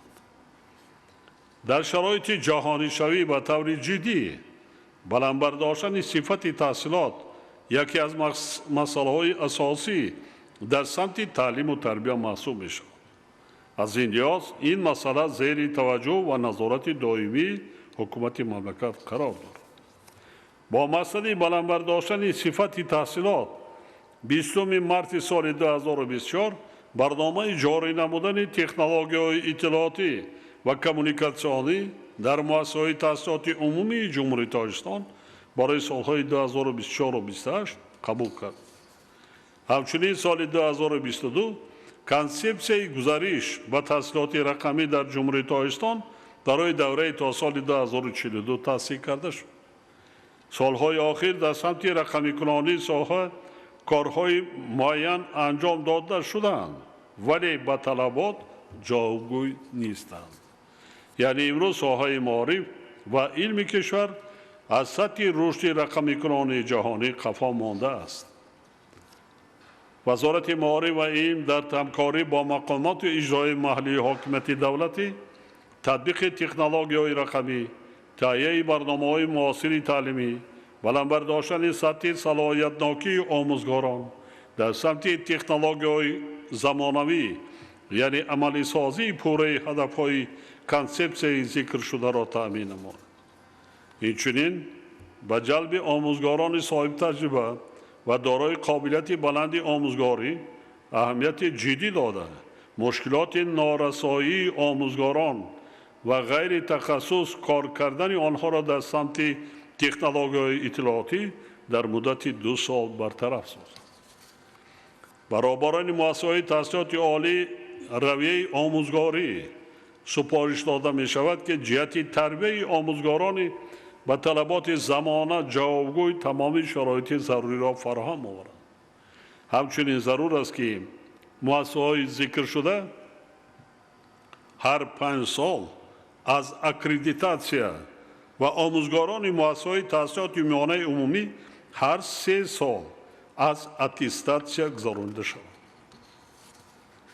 برای رسیدن به هدف بهتر نمودن صفت تحصیلات در نوبت اول بلند برداشتن سطح کسبیت کادرهای آموزگاری، کتاب‌های درسی مطابق به طلبات معیاری، اینچنین تأمینات با امکانیت‌های تعلیمی و متدی از جمله تجهیزات آزمایشگاهی، تکنولوژی‌های اطلاعاتی و کمونیکاسیونی و منتظم گذشتن از کورس‌های تکمیلی اختصاص و بازآموزی ضرور است. استادان و آموزگاران محترم و دانشجویان و خوانندگان عزیز، تعلیم در زمینه تحصیلات میانه عمومی مرحله نهایی و مهم برای هر یک فرد جوان کشور، هم پسران و هم دختران میباشد.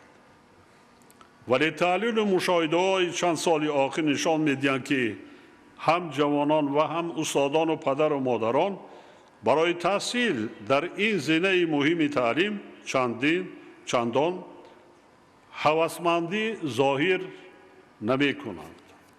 طبق معلومات آماری از 170,000 نفر خوانندگان سال 2023 صنف نهم را ختم کردند، 114,000 نفر تحصیل را در صنف 10 ادامه دادند، 12,000 نفر به لیسه‌های کسبی تکنیکی و کالج‌ها داخل شدند و 44,000 نفر باقی مانده تحصیل را یگان مؤسسه تعلیمی و کسبی ادامه ندادند. در یگان مؤسسه تعلیمی از تحلیل‌ها برمی‌آید که این مشکلی یعنی خواهش ادامه تحصیل را نداشتن جوانان اگر از یک طرف دخالت پدر و مادران به تقدیر میانبرده فرزندان و خصوص دختران باشد، از جانب دیگر ناکفایه بودن کارهای فرماندهی در مسئله انتخاب با شعورانه کسب می باشد. بنابراین دستور داده شد که به سندهای قانونگذاری تغییر و الهه ها وارد کرده من بعد جریان ادامه تحصیل در زمینه تحصیلات میانه عمومی زیر نظارت قطعی قرار داده شود.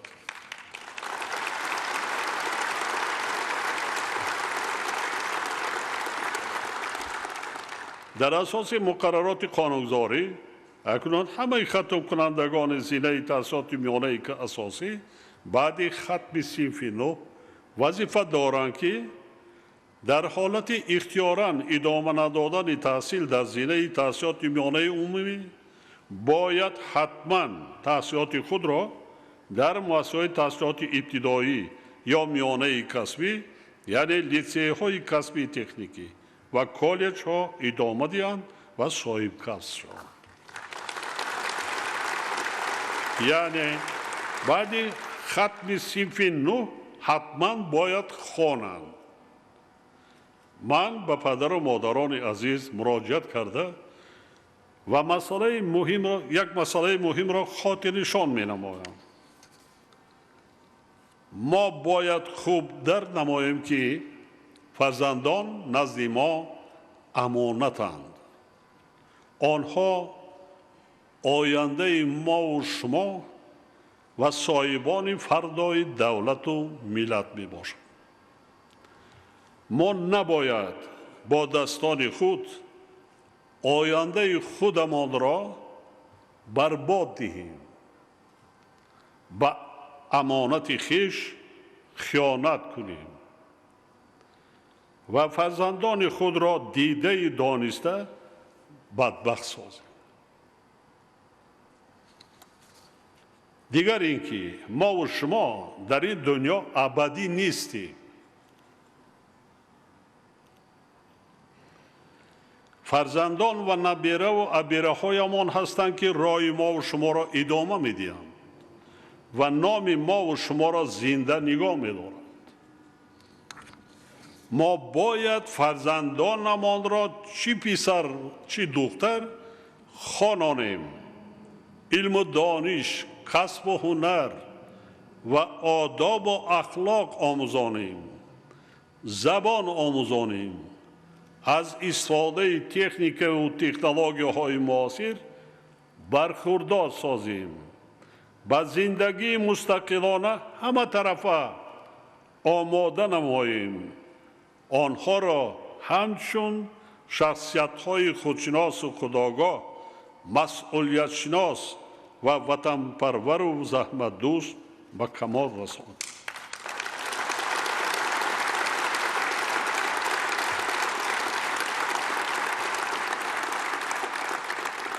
پدر و مادران عزیز، در یاد داشته باشید که برابری به شوهر دادن دختر و عائله دار کردن پسر مسئولیت آنها در نزد فرزند به آخر نمی رسد. بسیار پدر و مادرها همین است. بیا فیلم برارم دختر ما همین یگان وای نشده تیز شوهرت سمیتیمون جانم خلاص بشم بعد استراحت میکنم. نه، تو نفسی واپسین در اینجا هست، همین در دنیا که هستی دیگر اینجا نمیروی، با اون نبیردار میشوی، ابیردار میشوی، چبیردار میشوی. تا اونا را کلان کردن و خواهی نخواهی در فکرش هستی، در پهلویش هستی، در غمش هستی، در زندگیش هستی، در تربیتش.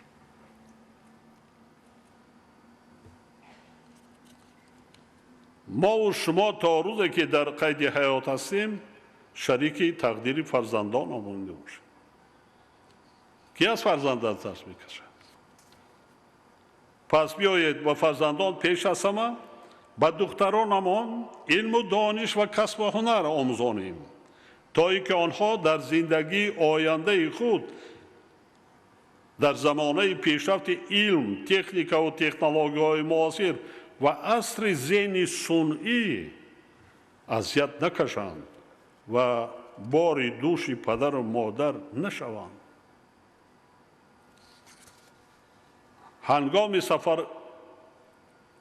هنگام سفرهای کاری و بازدید از کارخانه‌های دوزندگی مشاهده می‌کنم که اکثر کارگران زنان میان سال و کلان سال هستند، جوانان نیست. وقتی میپرسند که برای چی در وقتش نخواندید که صاحب علم و دانش کسب و هنر شوید، جواب میدهند که شرایط و امکانیت نداشت. یعنی امروز آنها هرچند که صاحب معلومات و کسب و متخصص نیستند، برای پیش بردن روزگار زندگی خود کار کرده ایستادند. وقتش نخواندند، شرایط نبود. لیکن حالا زندگی مجبور میکنه، روزگار عائله داری مجبور میکنه در خانه نشیند، یک هنر داشته باشد، رود کار کند، فرزنداش تربیت کند، خوراند، پوشاند. آنهایی که از امروز به تربیت مشغول میشوند امروز و فرزندان را تربیت میکنند، صاحب کسب، صاحب علم، دانش، زبان آموز دیگر هیچگاه محتاج نمیشود. هیچگاه فرزند به پدر و مادر چوگیم اذیت نمیدهد، اما روزا بگه ابوزه نمیشود. برعکس پدر و مادر خود را در کلان سالی عزت احترام میکند و کمک میرساند. نه برعکس. میبخشید بی سواد مان چی میشود؟ در کجا میماند؟ محتاج در خدی کوچه. خب بعدا تاجیکی هم میگوید، تاجیکی هم یک چیز دیگر هم هست، من دقل میشود و میگوید که در شریعتی که بعد جمره او را کی میکشد بعد که ما از دنیا گذشتیم. وقتی وای گدا شد و تلبنده شد و در کوچه ماند و خار و زار شد و خانه و در نیست، نان نیست، دیگر نیست. کی؟ پدر و مادر در وقت تربیت نکرد، شرایط مهیا نکرد، نخواند.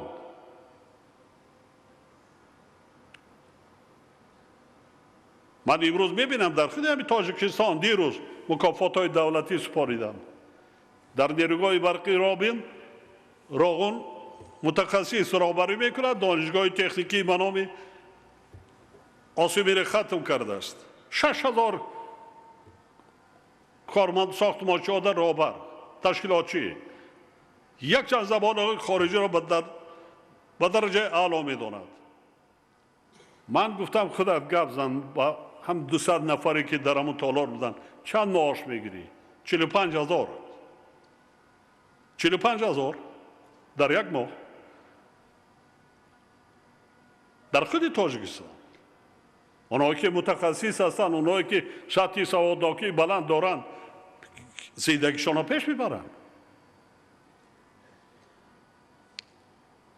یعنی سواد، کسب، هنر هیچ کار رو وزمینه نکرده است. اما چیکار میکنیم؟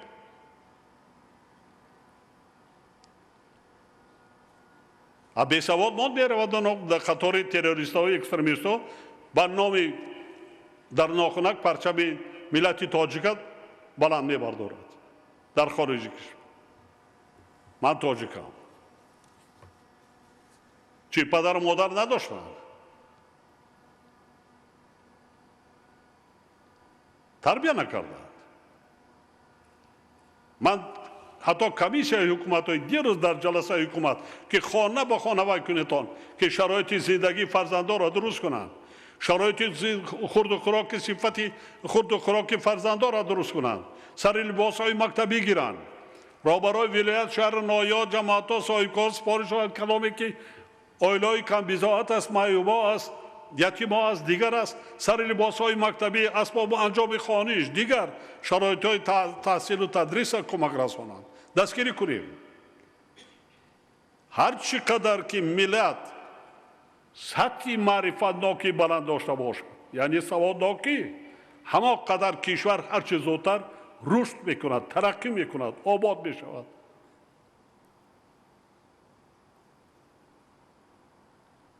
من چند بار در برآمدها گفتم مسجد هم شکمی سیر میره. این مسجد گرسنه ها نمیروند اونجا.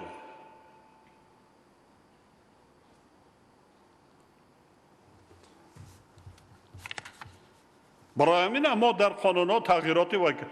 کسی که مانع میشه در نزد قانون جواب میگه.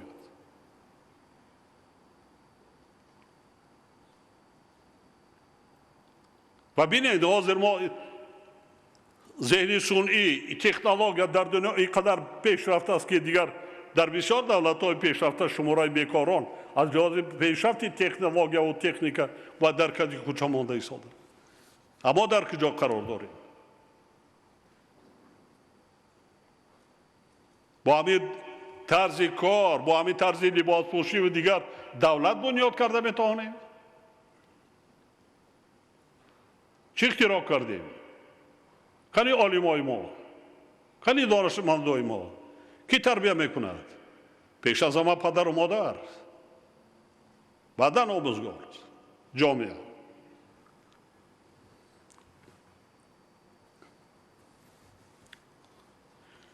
حالا که همه شرایط و امکانیات ها مهیا شدند، پدر و مادران باید فرزندان خود را خواند. من دیروز کارخانه سابق کارخانه ناپذیر شهر دوشنبه را با تجدید پررش به استفاده دادیم. بعد رفته اشاره کردن تکنولوژی از همه پیش قدم ترین.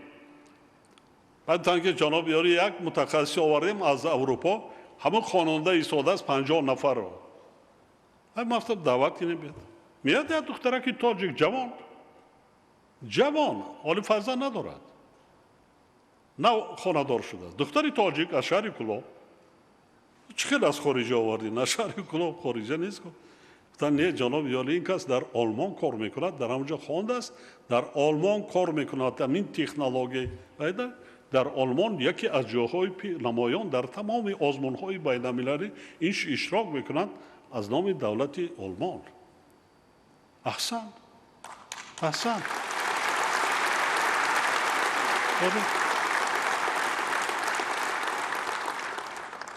صحبت کردم گفت جانب یاری من اول مکتبی خودی دانشگاه شهر کلاب با نام رودکی را ختم کردم. بعد رفتم مادر دارم، پدر مادرم اجازه دادن خواندم، در اونجا کورسی سیم هستم، تمامی آزمونات من اشتراک میکنم. اینجا آمدم موظف تکنولوژی را و دخترای تاجیک بانوهای تاجیک وای کرده ایستاده است. من گفتم تربیه نمیکنی؟ گفت 3-4 نفر از بین اینا میگیرم، میبرم کمک میکنم که خوانند وای کنند. کسبی خوب است. دختری تاجیک من پایانتر ایستاده میگذارم هستند، ما نمیگوییم نیستند. امروز نسبت به سالهای پیش خیلی 41,000 اونا در یک جا تحصیل کردن، اما خیلی در دانشگاه و دانشگاه عالی 40 دولت دنیا تحصیل کرده ایستادن.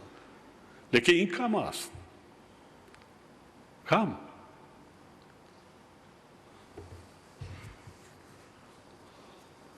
سطحی فناتیزم هم جامعه داشت. انا خطر این است. لباس پوشی بیگانه را میگویم من. حتی بعضا جوانا بعضا وای نمیدونه باباش کیست. برای اثر بیزوال بابا جان غفور تاجیکان هر یک عائله تقسیم کردن که خوانند دانند اقلا گذشته خودشان دانند.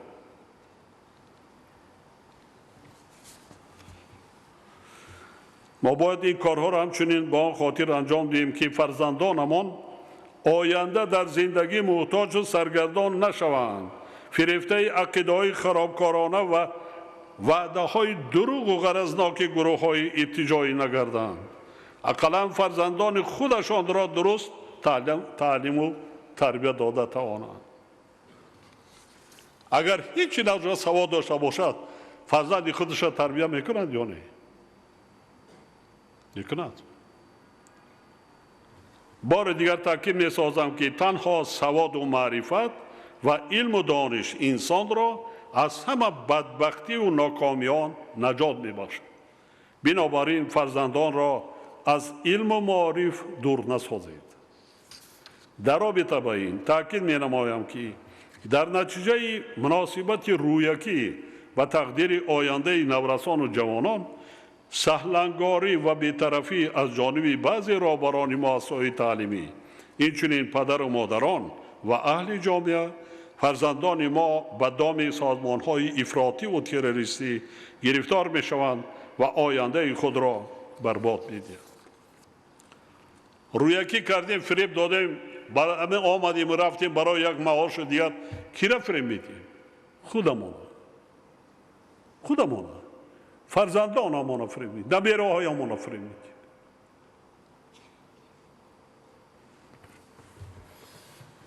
ذوق نداری با کسب و هنر، با وظیفه منصب اشغال کرده خوبش نکن.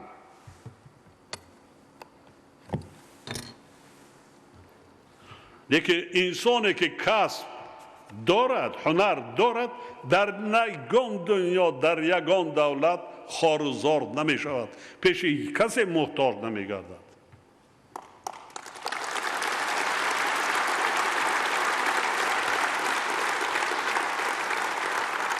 از این رو ما با قانونگذاری تغییرات وارد کرده جوابگاری را نسبت به شخصانی که مانع تحصیل فرزندان میشوند پرزور کردیم. در دوام برای معلومات همه دانید برای چی من این گپا را کرده ایستادم.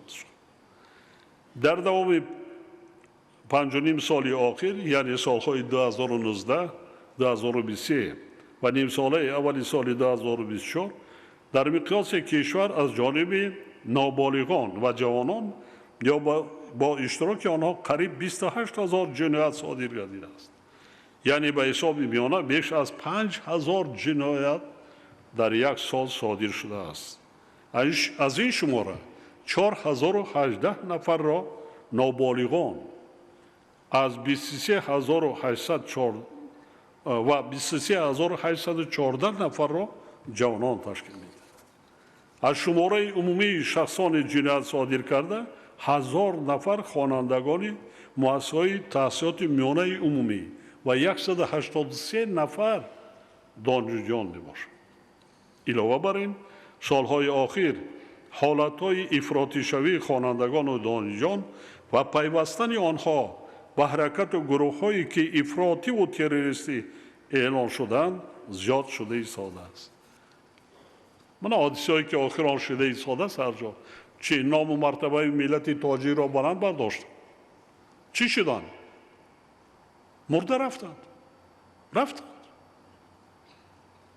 کی به یاد میارد؟ کی قهرمان میدهد؟ کی رحمت میگوید؟ کی؟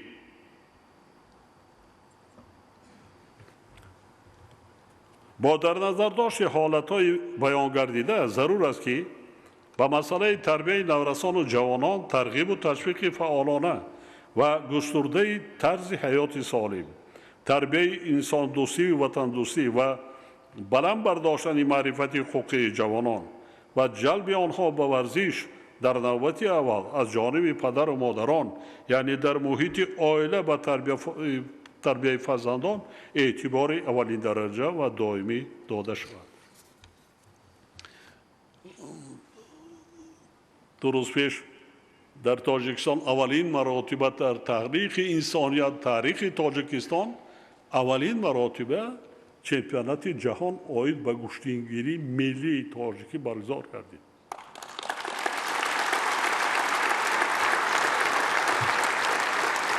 نوروز هم نوروز بین المللی گشت و گشتینگیری ملی هم برابر نوروز جهانی شد. و بینتان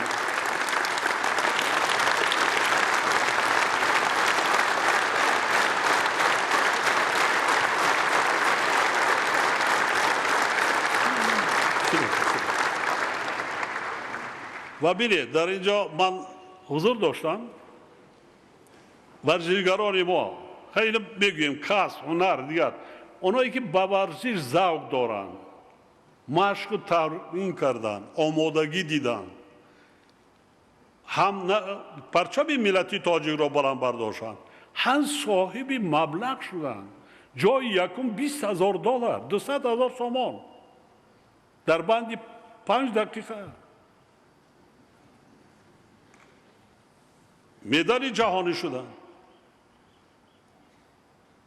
دختره که ما شاهدان برآمد کردن خیلی اصلا گفتن در کار من میبینم در تمام چهاربینا با مرتا گوشتین میگیرن، گوشتین خیلی خوب میگیرن.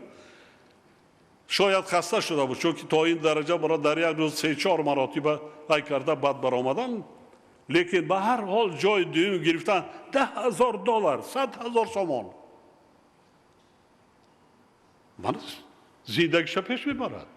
اونایی که در عرصه بین المللی از جانب رهبر دولت، از جانب رئیس شهر دوشنبه، رئیس مجلس ملی خانه توفیق کردن، مبلغ گرفتن، زندگیش پیش میبرد. اونایی که در کوچه میگردن فقط تعریفی دیگران را میکنیم. آخه نه انا وضو خنشو نزنن. اب تو چیه؟ تو که کندتا میزنی؟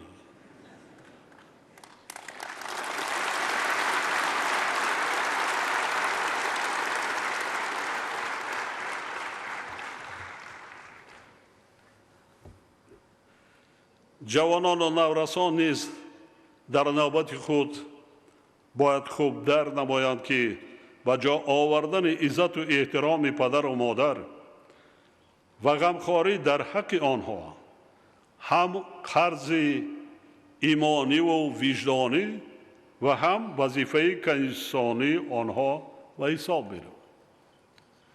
اما امروزها ما شاهد مناسبت بی‌رحمانه بعضی فرزندان نسبت به پدر و مادران می‌شویم که ظهورات برای مردم ما بسیار تأسف آور و ننگین میباشد. من قریب هر روز معلومات میگیرم در این یا شهر مملکت بسیار. انا همین هم نتیجه تربیت نادرست است.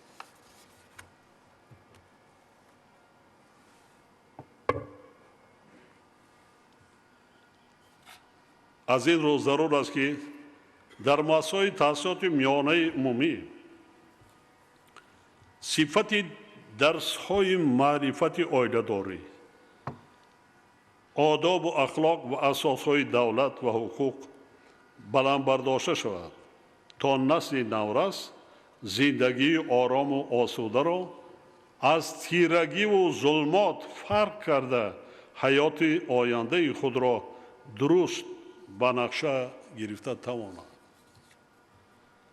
حاضرین گرامی، نارسایی کتاب‌های درسی دیگر مشکلی تشویش‌آور ساخته و یکی از سبب‌های در سطح ضروری از خود نکردن برنامه‌های تعلیمی از جانب خوانندگان و پس گردیدن صفتی تحصیلات میباشد.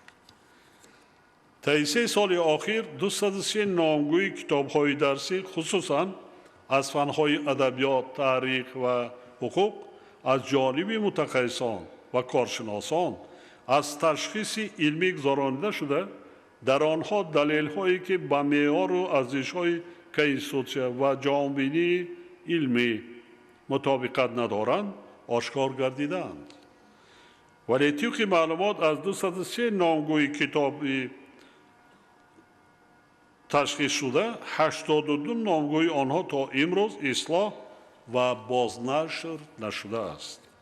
از این لحاظ وزارت معارف و علم مؤسسه‌های تحصیلات عمومی را در مدت 2 سال با کتاب‌های درسی پورا تامین کرده برای در آینده تامین نمودن آنها با ادبیات یاری رسانی تعلیمی، علمی، دستورهای متدی، راهنمای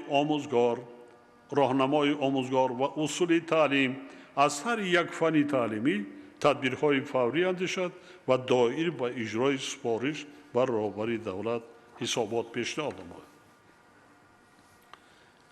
طبق طلبات استاندارد دولتی تحصیلات عمومی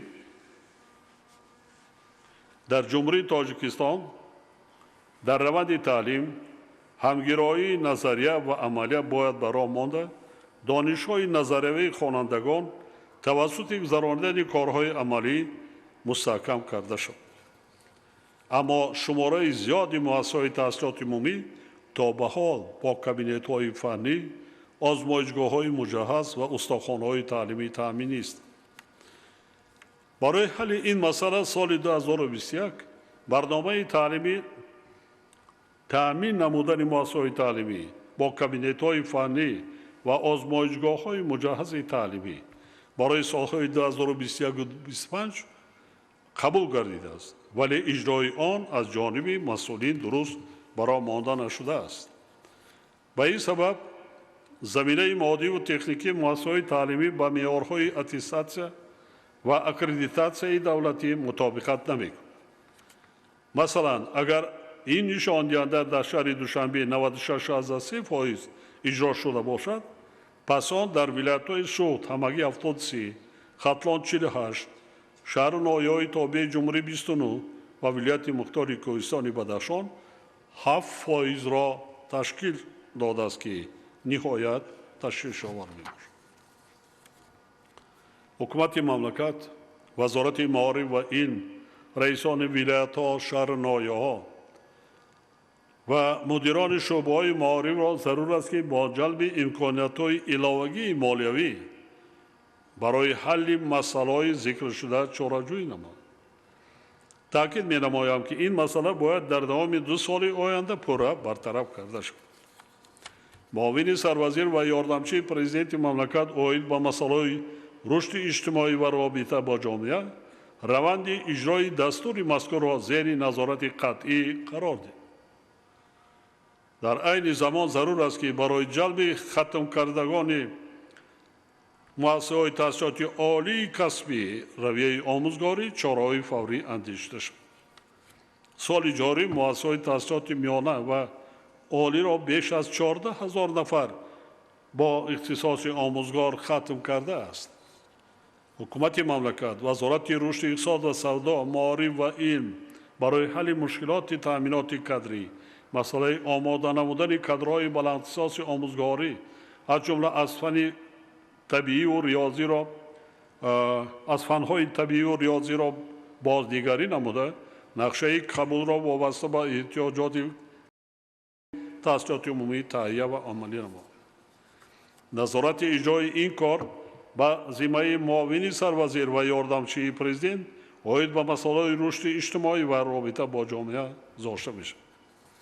همزمان با این تاکید می‌نمایم که باید دایر به گذراندن المپیادهای فنی و آزمون‌ها از مؤسسه‌های تعلیمی سر کرده در شهر نایه‌ها و ولایت‌ها تا سطح جمهوری و زیاد کردن واسطه‌های هوسمندگردانی اشتراکچیان آنها تدبیرهای ضروری و حتمی اندیشیده شد. بر زمین پیشنهاد می‌نمایم که در کشور برای گروه های علایده سن سالی یعنی خوانندگان، دانشجویان و کلانسالان آزمون شاهنامه خوانی راه اندازی گردیده در عرفه جشن 35 سالگی استقلال دولتی جمع بست کرده شود و غالبان با جایزه و مکافات پولی های ارزشمند قدردانی کرده شوند.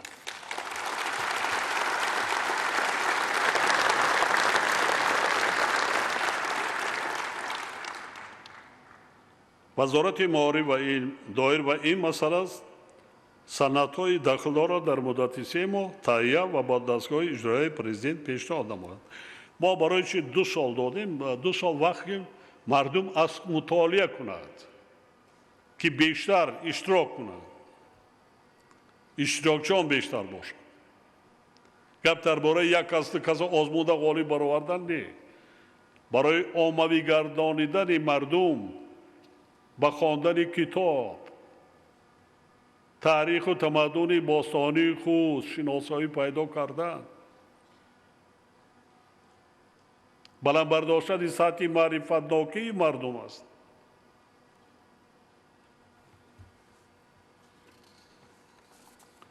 این چنین دستور داده می شود که مکافات پولی برای غالبان آزمون های تاجیکستان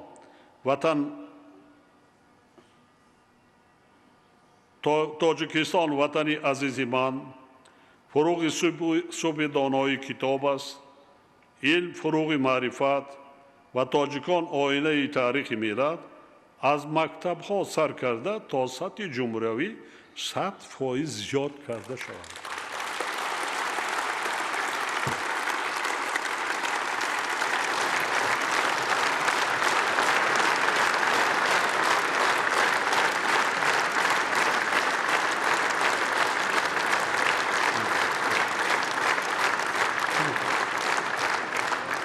من علاقه مشاهده میکنم در رفت همین آزمون ها علاقه مکانیزمش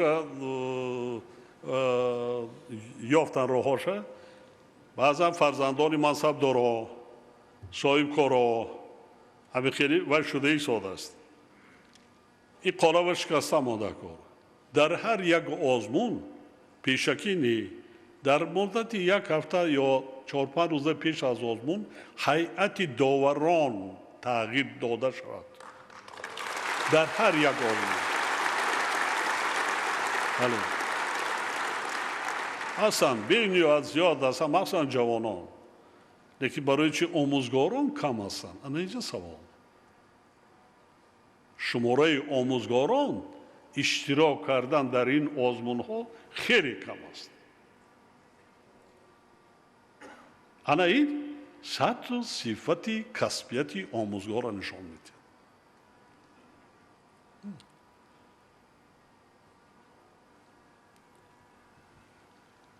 من این سال مخصوص وای میکنم تاریخ مخصوص حالا هر گم وزارت مالی این طرف و طرف وای میکنم، لیکن اکثریت ما چی آزمون برای تنها یک مکتب خانه وای نکردیم، تو از مؤسسه تا مکتبی اشتراک کرده ایستادن. اکلی آموزگار، اکلی دانشجویان، اکلی مردم دیگر کاتگوری هایی بر ما یکان وای اگرانشینی نیست کو، محدودیت نیست کو.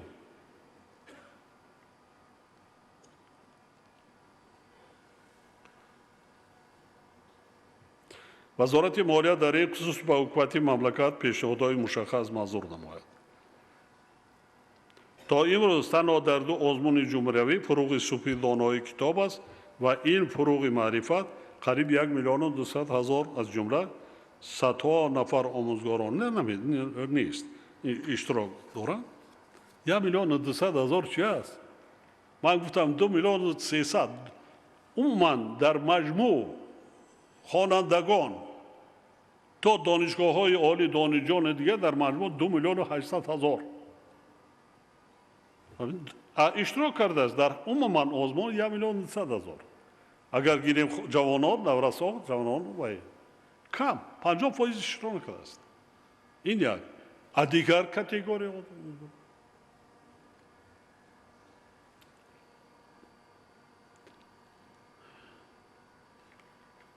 ما جایزه ها را بلند بکنیم. میبینیم ما دیدم یک برابر وای میشه نصب میشه هم برای آموزگار که وای تعلیم دادگی هم برای خود خواننده اذیت که میکشد زحمت میکشد باید بیند وینش محترم آموزگاران و دانشجویان و خوانندگان عزیز چندی پیش ما در نزد حکومت مملکت کمیته اوید به تاسیسات ابتدایی و میانه کسبی را تاسیس دادیم طبق آمار رسمی حالا در کشور تنها جوانان از 18 تا 30 ساله که کسب و هنر یا احساس ندارند بیش از 570,000 نفر را تشکیل میده. صاحب کسب و هنر کردن و به بازار مهنت وارد نمودن این قشر اهالی و به رشد اقتصادیات جلب کردن آنها وظیفه اولین درجه همه ما و شما و مخصوصا کمیته اوید به تحصیلات ابتدایی و میانه کسبی و وزارت مهنت، مهاجرت و شغل اهالی به حساب می‌رود. حالا در کشور 65 مؤسسه تحصیلات ابتدایی کسبی فعالیت می‌نماید که در آنها از روی 14 سمت و 135 اختصاص با فراگیری بیش از 18,000 نفر خواننده برای ساحه‌های گوناگون اقتصادی مملکت متخصص آماده کرده می‌شود. اینچنین در 39 مرکز کسب آموزی کلانسالان نزد وزارت مهنت، مهاجرت و شغل اهالی 46,000 نفر شهروندان با آموزش 78 نمودی کسب و هنر مشغول می باشد. شماره را دیدین آخه؟ در 64 وای چقدر تحصیل 18,000 در 39 مؤسسه 48,000 46,000 این شماره خیلی کم می باشد زیرا در مؤسسه‌های ذکر شده با تعلیم فرا گرفتن صدها هزار نفر امکان دارد. طبق سپارش‌های قبلی کار را باید طوری برآورد که سالهای نزدیک تمام شهروندان از 18 سال بالا صاحب کسب و هنر گردانیده شود. یعنی هر یک شخص باید حتما یک کسب یا هنر داشته باشد. برابرت وزارت مهنت، مهاجرت و شغل اهالی کمیته اوید به تحصیلات ابتدایی و میانه کسبی سپارش داده می شود که برنامه‌های تعلیمی مؤسسه را با جلب عالمان و متخصصان ساحه مورد بررسی قرار داده مشکلاتی در این سمت جای داشته را برطرف و ثمره‌ناکی فعالیت این نظام تحصیلات را بلند بردارد.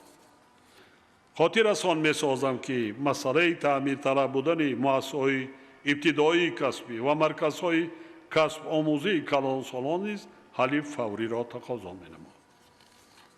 از این رو به رئیسان ولایت‌ها، شهر و ناحیه‌ها و نمایندگان حکومت مملکت سپارش داده می‌شود تا که جهت تا جشن 35 سالگی استقلال دولتی تعمیر و ترمیم و با لوازمات ضروری تعلیم و کسب آموزی تامین کردن این گونه مؤسسه‌ها چاره‌های تأخیرناپذیرند است.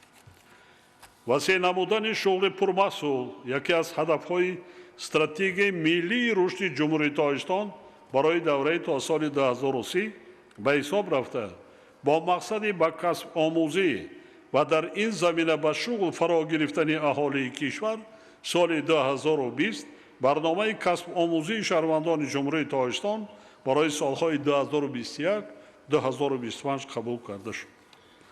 در این سمت با دستگیری بانک آسیایی رشد و سهم حکومت مملکت لایحه تقویت تحصیلات کسبی تکنیکی و آموزش به مبلغ 360 میلیون سومانی تطبیق گردیده. حالا لایحه بهترسازی ملکه‌های کسبی و امکانیت‌های با کار تامین شوی با ارزش 360 میلیون سومانی تطبیق شده ایستاده است. در دایره لایحه یکم 21 لیسه کسبی تکنیکی تعمیر و از نوسازی و با تجهیزات ضروری تامین شده 17 استاندارد صلاحیت کسبی تهیه گردیده است. در دایره لایحه دوم بنیاد کردن و به حساب دادن 3 مرکز کسب آموزی و خدمت رسانی در شهر و ناحیه‌های خوجند، باختر و واسع و 3 مرکز رشد ملکه‌ها در ناحیه دغره و شهرهای دوشنبه و راغون همچون لایحه پیلاتی پیشبینی گردیده تا امروز مرکز کسب آموزی و خدمترسانی در شهر خوجند و مرکز رشد ملکه‌ها در ناحیه دنگره مورد بهره‌برداری قرار داده شده است. دیگر مرکزها تا آخر سال روان به استفاده داده شده به حساب میانه در یک سال زیاده از 7000 نفر شهروندان صرف نظر از سن سال به کسب آموزی فرا گرفته میشوند و صاحب شهادتنامه بین المللی میگردند. یعنی با این شهادتنامه تمام دنیا میروند.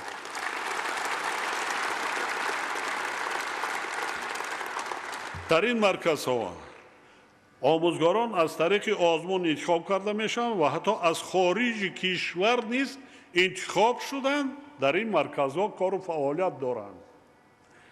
در مرکزها چنین شرایط مهیا کرده شده حتی مادران بانوان کودک خردسال دارند در آنجا علاوه جای نگاه و بین کودک، جای خواب، جای تحصیل برای کلانسالان صرف نظر از سن سال.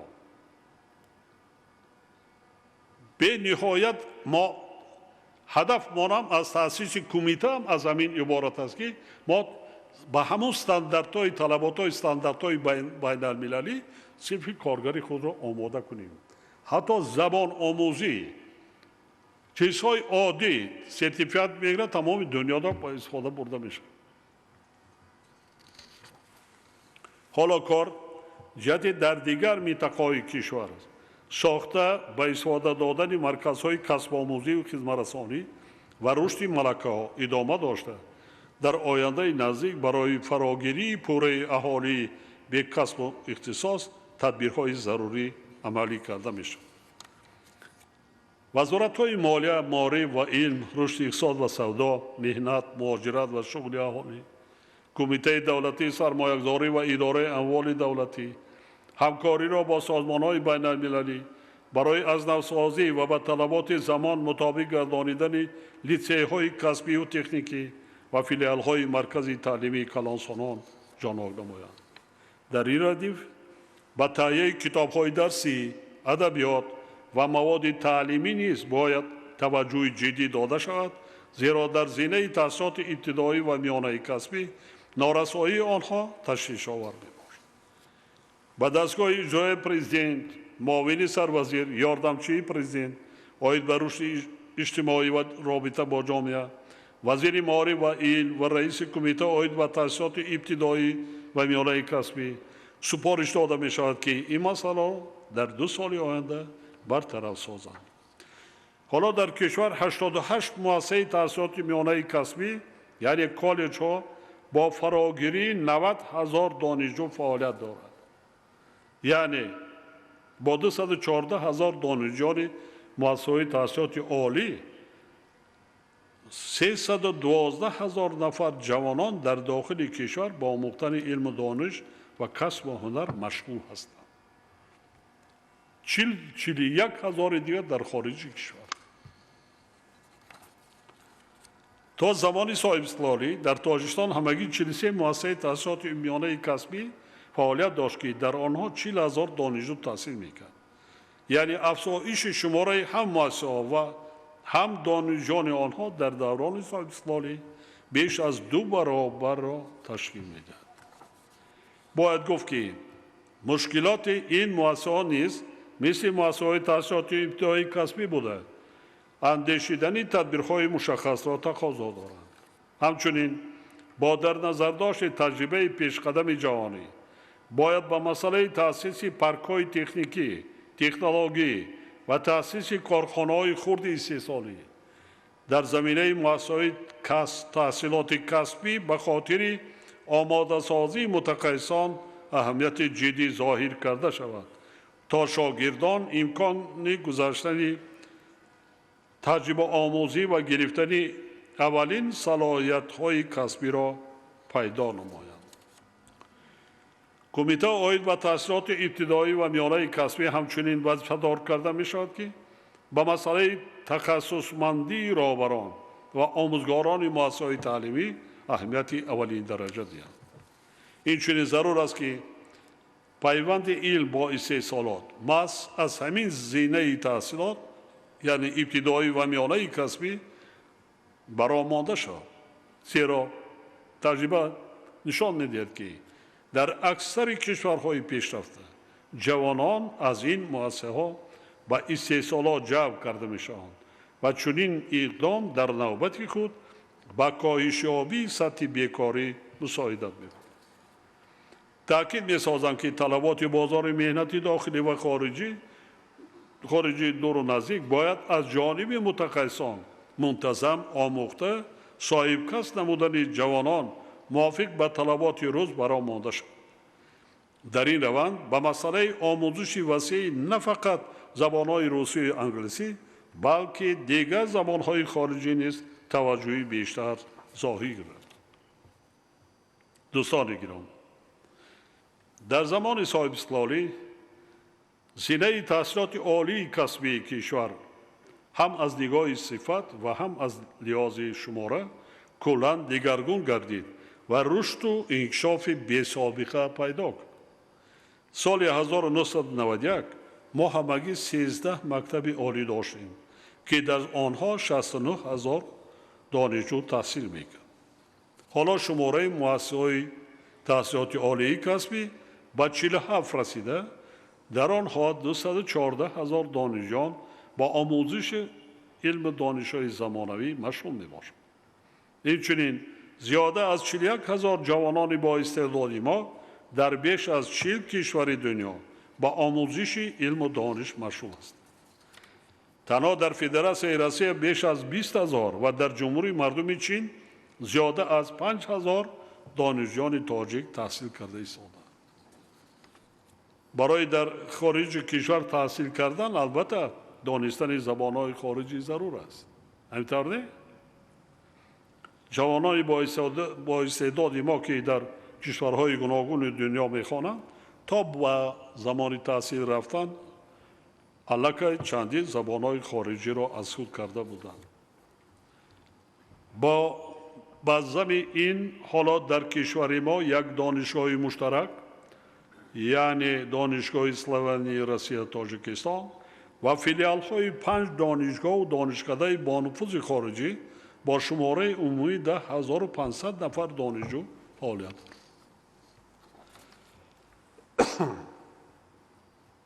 باید گفت که هم قدم زمان شدن و درست استفاده بردن از دستاوردهای علم و تکنولوژی‌های معاصر در پیشرفت آنها نقش داشتن، اینچنین معرفی نمودن دولت و ملت در عرصه بین المللی با چگونگی مناسبت با علم‌های دقیق و ریاضی وابستگی زیاد دارد.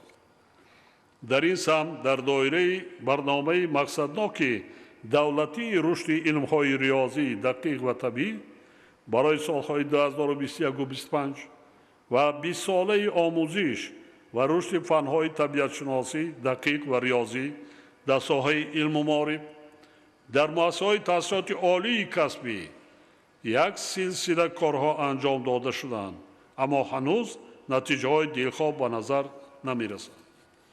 از این لحاظ حکومت مملکت وصیت‌دار کرده می‌شود که نتیجه‌های 4 ساله تطبیق برنامه را همه جانبه تحلیل کرده برای مقصدناک عملی گردیدن هدف‌های گذاشته شده تدبیرهای ضروری اندیشید. حاضرین محترم، رشد ساحه معارف در دوره صاحب استقلالی ثابت می‌سازد که در این مرحله نظام باثبات معارف به وجود آمده، نسل با معرفت، خویشتن‌شناس و وطن دوست به کمال رسید. ولی در برابر این ساحه معارف و علم کشور امروز از ما و شما فعالیت باز هم بیشتر و مسئولانه و دیگرگونی‌های کلی را طلب می‌نماید. تأکید می‌نمایم که حل این مسئله نه تنها با مبلغ‌زاری ساحه بلکه به سطح مسئولیت شناسی، سویه دانش و کسبیتی بلند، ننگ و ناموس، حس ملی، اراده و وجدان و احساس وطن دوستی رهبران و کارمندان ساحه علم و معارف، عالمان و آموزگاران، اهلیزیا، پدر و مادران و فعالان جامعه ارتباط مستقیم دارند. اگر ما خواهیم که در آینده ملت باسواد و پیشرفته باشیم، دولتی از لحاظ علمی و تکنیکی و تکنولوژی ترقی کرده داشته باشیم و سطح زندگی جامعه را به مراتب بلند برداشته توانیم، باید مسئولیت و سطح کسبیت آموزگاران را بلند برداریم.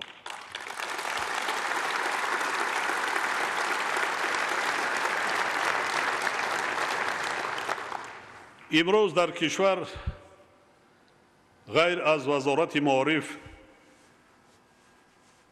و علم، اکادمی تحصیلات تاجیکستان و پژوهشگاه رشد معارف، 17 دانشگاه و دانشکده عالی و 10 مؤسسه تحصیلات میانه کسبی آموزگاری با 10 کاتدرا، قریب 500 نامزد و دکتر علم‌های پداگوژی فعالیت دارند و از حساب بودجه دولت مبلغ‌زایی می‌شوند.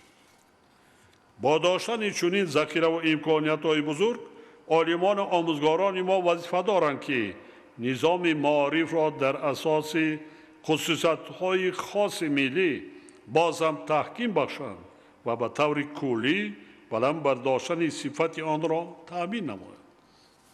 از این رو دستگاه اجرایی پرزیدنت اکادمی ملی علم‌ها و اگنتی نظارت در ساحه معارف و علم وسیع کرده می‌شوند که زمینه‌های معیاری و حقوقی فعالیت و نظارت را در ساحه معارف و علم هرچه زودتر تهیه کرده، جهت تأمین نمودن فعالیت درستی مؤسسه‌های تعلیمی و علمی چاره‌های فوری اندیش. تحلیل‌ها در همه زمینه‌های تحصیلات میانه عمومی، ابتدایی و میانه کسبی نشان می‌دهند که در برابر کمبودی‌های خاص این یا آن زمینه یک چند مشکلات هستند که مربوط به همه آنهاست. نرسیدن آموزگاران کتاب‌های درسی از جمله با زبان‌های انگلیسی و روسی، آزمایشگاه‌ها، کابینet‌های فنی و استخوان‌های تعلیمی و استحصالی مشکلات میباشند که رشد ساحه معارفی مملکت را خللدار می‌سازند. با وزارت معارف و علم، مالیه، رشد اقتصاد و سودا، مهنت، مهاجرت و شغل اهالی، کمیته دولتی سرمایه‌گذاری و اداره اموال دولتی، کمیته عاید به تحصیلات ابتدایی و میانه کسبی سپارش داده می شود که در مدت 3 ماه برنامه مخصوص دولتی را عاید به پورا در 2 سال می بعد برطرف کردن مشکلات ذکر شده تهیه و به حکومت مملکت پیشنهاد نماید. حاضرین گرامی، طبق طلبات قانون جمهوری تاجیکستان درباره معارف، شأن و شرف آموزگار تحت کفالت و محافظت قانون قرار دارد. از این رو جامعه باید خوب درک نماید که احترام به آموزگار احترام به آینده ملت است.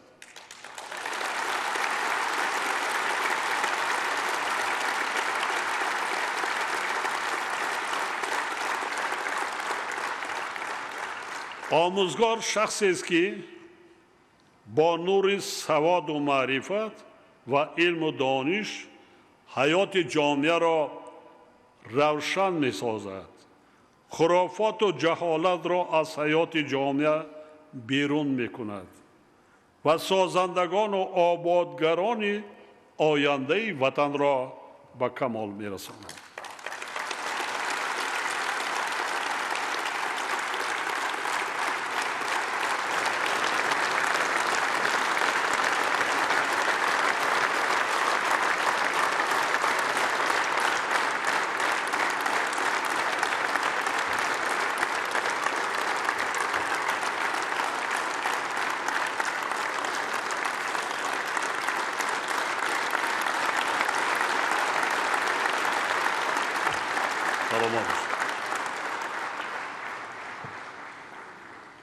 дуруст аст ки ҳанӯз дар ҳаёти омӯзгорон мушкилоти иқтисодию иҷтимоӣ ва маишӣ ҷой дорад.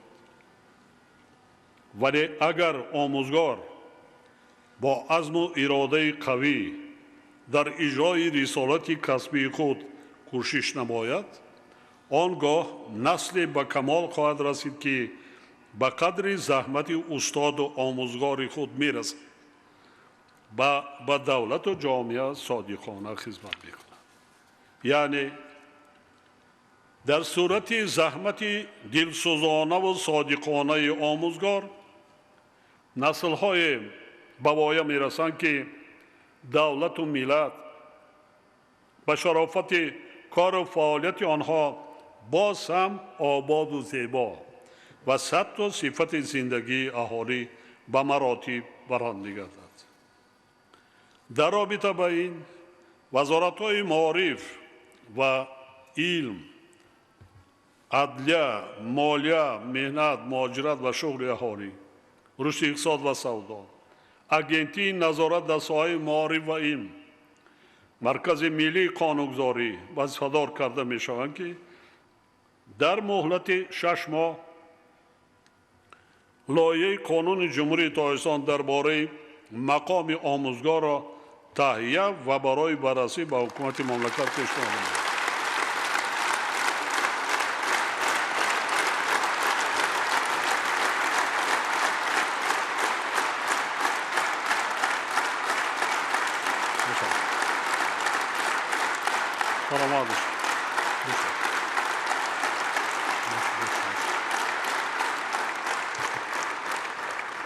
саломат бошед.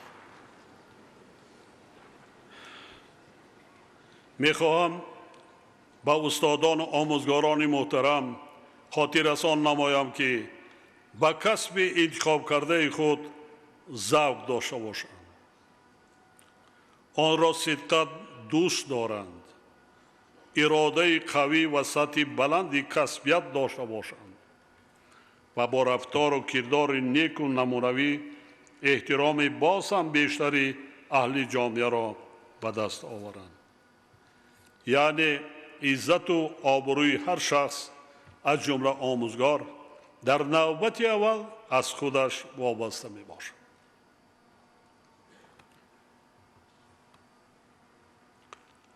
давлату ҳукумати мамлакат аз рӯзҳои аввали соҳибистиқлолӣ ба масъалаи беҳтар кардани вазъи зиндагӣ ва кору фаъолияти омӯзгорон таваҷҷӯҳи доимӣ зоҳир карда, барои онҳо дар санадҳои қонунгузорӣ якқатор имтиёзҳо муқаррар намудааст. мо вазифадор ҳастем ки омӯзгорон ва дигар кормандони муассисаҳои таълимиро боз ҳам бештар дастгирӣ кунем ва манзалату обрӯи онҳоро дар ҷомеа баланд бардорем.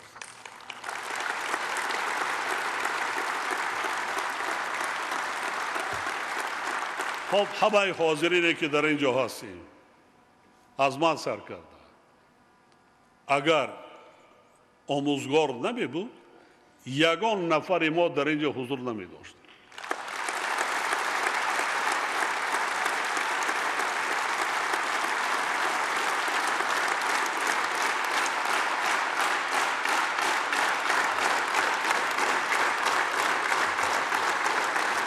سلامت باشید. سلامت.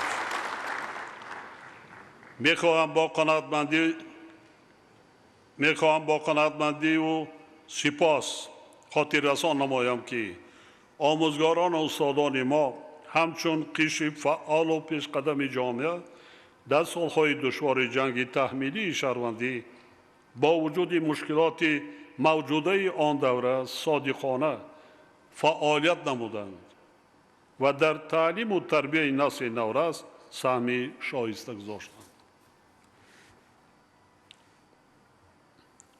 در کشورهای پیشرفته تحصیل کردن بیش از 41,000 دانشجو 41,000 جوانان پیش از همه نتیجه زحمتی کی است؟ آموزگار است یا نه؟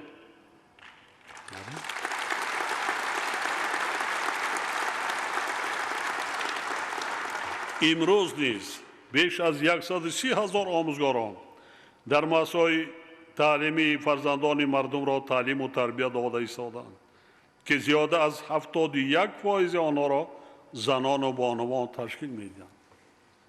قابل ذکر است که حالا شرایط و فضای کاری و زندگی آنها در مقایسه با سالهای اولی صاحب استقلالی با کلی فرق می‌کند. اهل معارف را ضرور است که نظام تعلیم و تربیت و مکتب و معارف را در زمینه ثروت‌های بی‌بهای معنوی و اخلاقی، تاریخی و فرهنگی، عنعنه‌های دیرینه تربیوی خلقمان و با در نظر داشتی تقاضای زمان معاصر، نیازهای دولت صاحب استقلال دموکراتی، حقوق بنیاد دنیوی و ارزش‌های عمومی بشری پیش برند. باور دارم که اعضای حکومت، رهبران وزارت اداره‌ها، ولایت‌ها، شهرنایه‌ها، خدمتچیان دولتی، استادان و آموزگاران و عموماً کل کارمندان ساحه معارف از کمبودی و نارسایی ذکر شده خلاصه‌های ضروری برآورده آنها را هر چه زودتر به طور جدی و با مسئولیت بلند برطرف می‌کنند.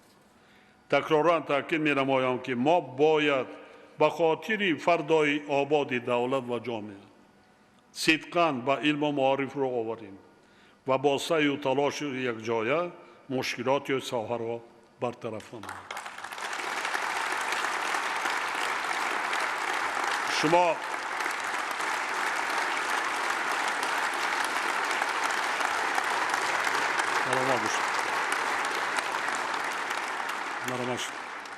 شما محترم آموزگاران همیشه در یاد داشته باشید که رسالت مقدس تربیت انسان و تشکل دهی شخصیت را به دوش دارید. به فرزندان مردم تاجیکستان سواد و معرفت، علم و دانش و کسب و هنر می آموزانید. یک ببینید ما شما که کودکی که وقتی به مکتب می رود چقدر عقل و فهمیش دارد، چقدر دانش دارد،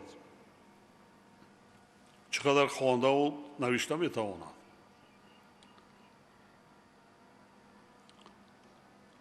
قریب که اما بعد 11 سال یک انسانی کامل از مکتب برآمده می‌رود. این زحمتی که است. این است رسالت انسانسازی آموزگار.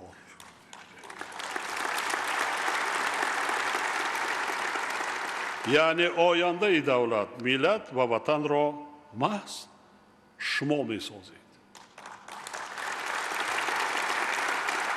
با استادان آموزگاران محترم و پدر و مادران عزیز تکراراً مراجعت می‌کنم که با مسئله تعلیم و تربیت نسل‌های نورس یعنی فرزندانمان اعتبار جدی دهیم. برای آنها شرایط بهترین مهیا کنیم تا که آنها با سواد بی‌سواد نمانند، خوانند، صاحب علم و دانش و کسب و هنر شوند، در آینده محتاج دیگران نگردند و تاجیکستان عزیزمان را صاحبی کرده آن را آباد و پیشرفته گردانیده توانند.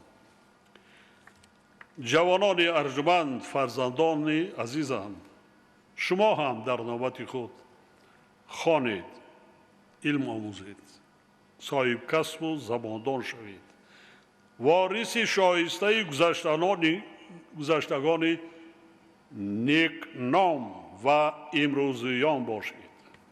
هر کاری که ما امروز انجام داده ایستادیم فقط به خاطر امروز و فردای با سعادت شما می باشد. فراموش نکنید که تنها علم و دانش و سطح بلندی معرفت به شما قابلیت رسیدن و قدر استقلال و آزادی، دولت و دولتداری، پدر و مادر، زبان، تاریخ، فرهنگ، رسم و آیین‌ها و دیگر ارزش‌های بی‌بهای ملی را فراهم می‌سازد. بنابراین به هر یک شما تاکید میکنم که به قدر وقت و دوره زود گذر نورسی و جوانی رسید دائم در تلاش علم و دانش آموزی و از خود کردن کسب و هنر باشید. بیشتر کتاب خوانید، دانشمند شوید، زبان پاکیزه و آداب معاشرتی بلند داشته باشید. آینده دولت را صاحبی کنید. استقلال و آزادی وطن محبوبمان تاجیکستان را حفظ و تحکیم بخشید و آبروی منزلت دولت تاجیکان را در عرصه بین المللی باز هم بلند بردارید. به همه این قدرت و توانایی شما می رسید. به همه این قدرت و توانایی شما می رسد. من به شما اطمینان کامل دارم.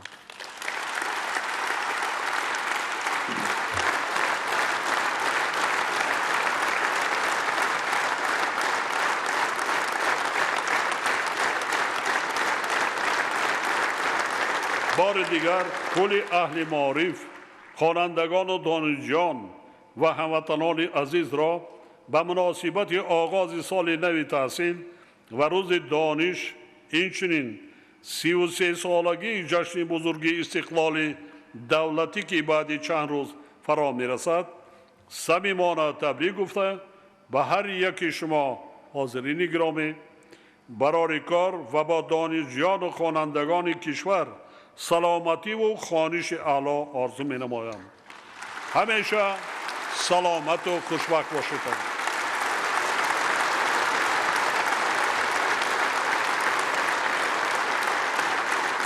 سلامت باشید.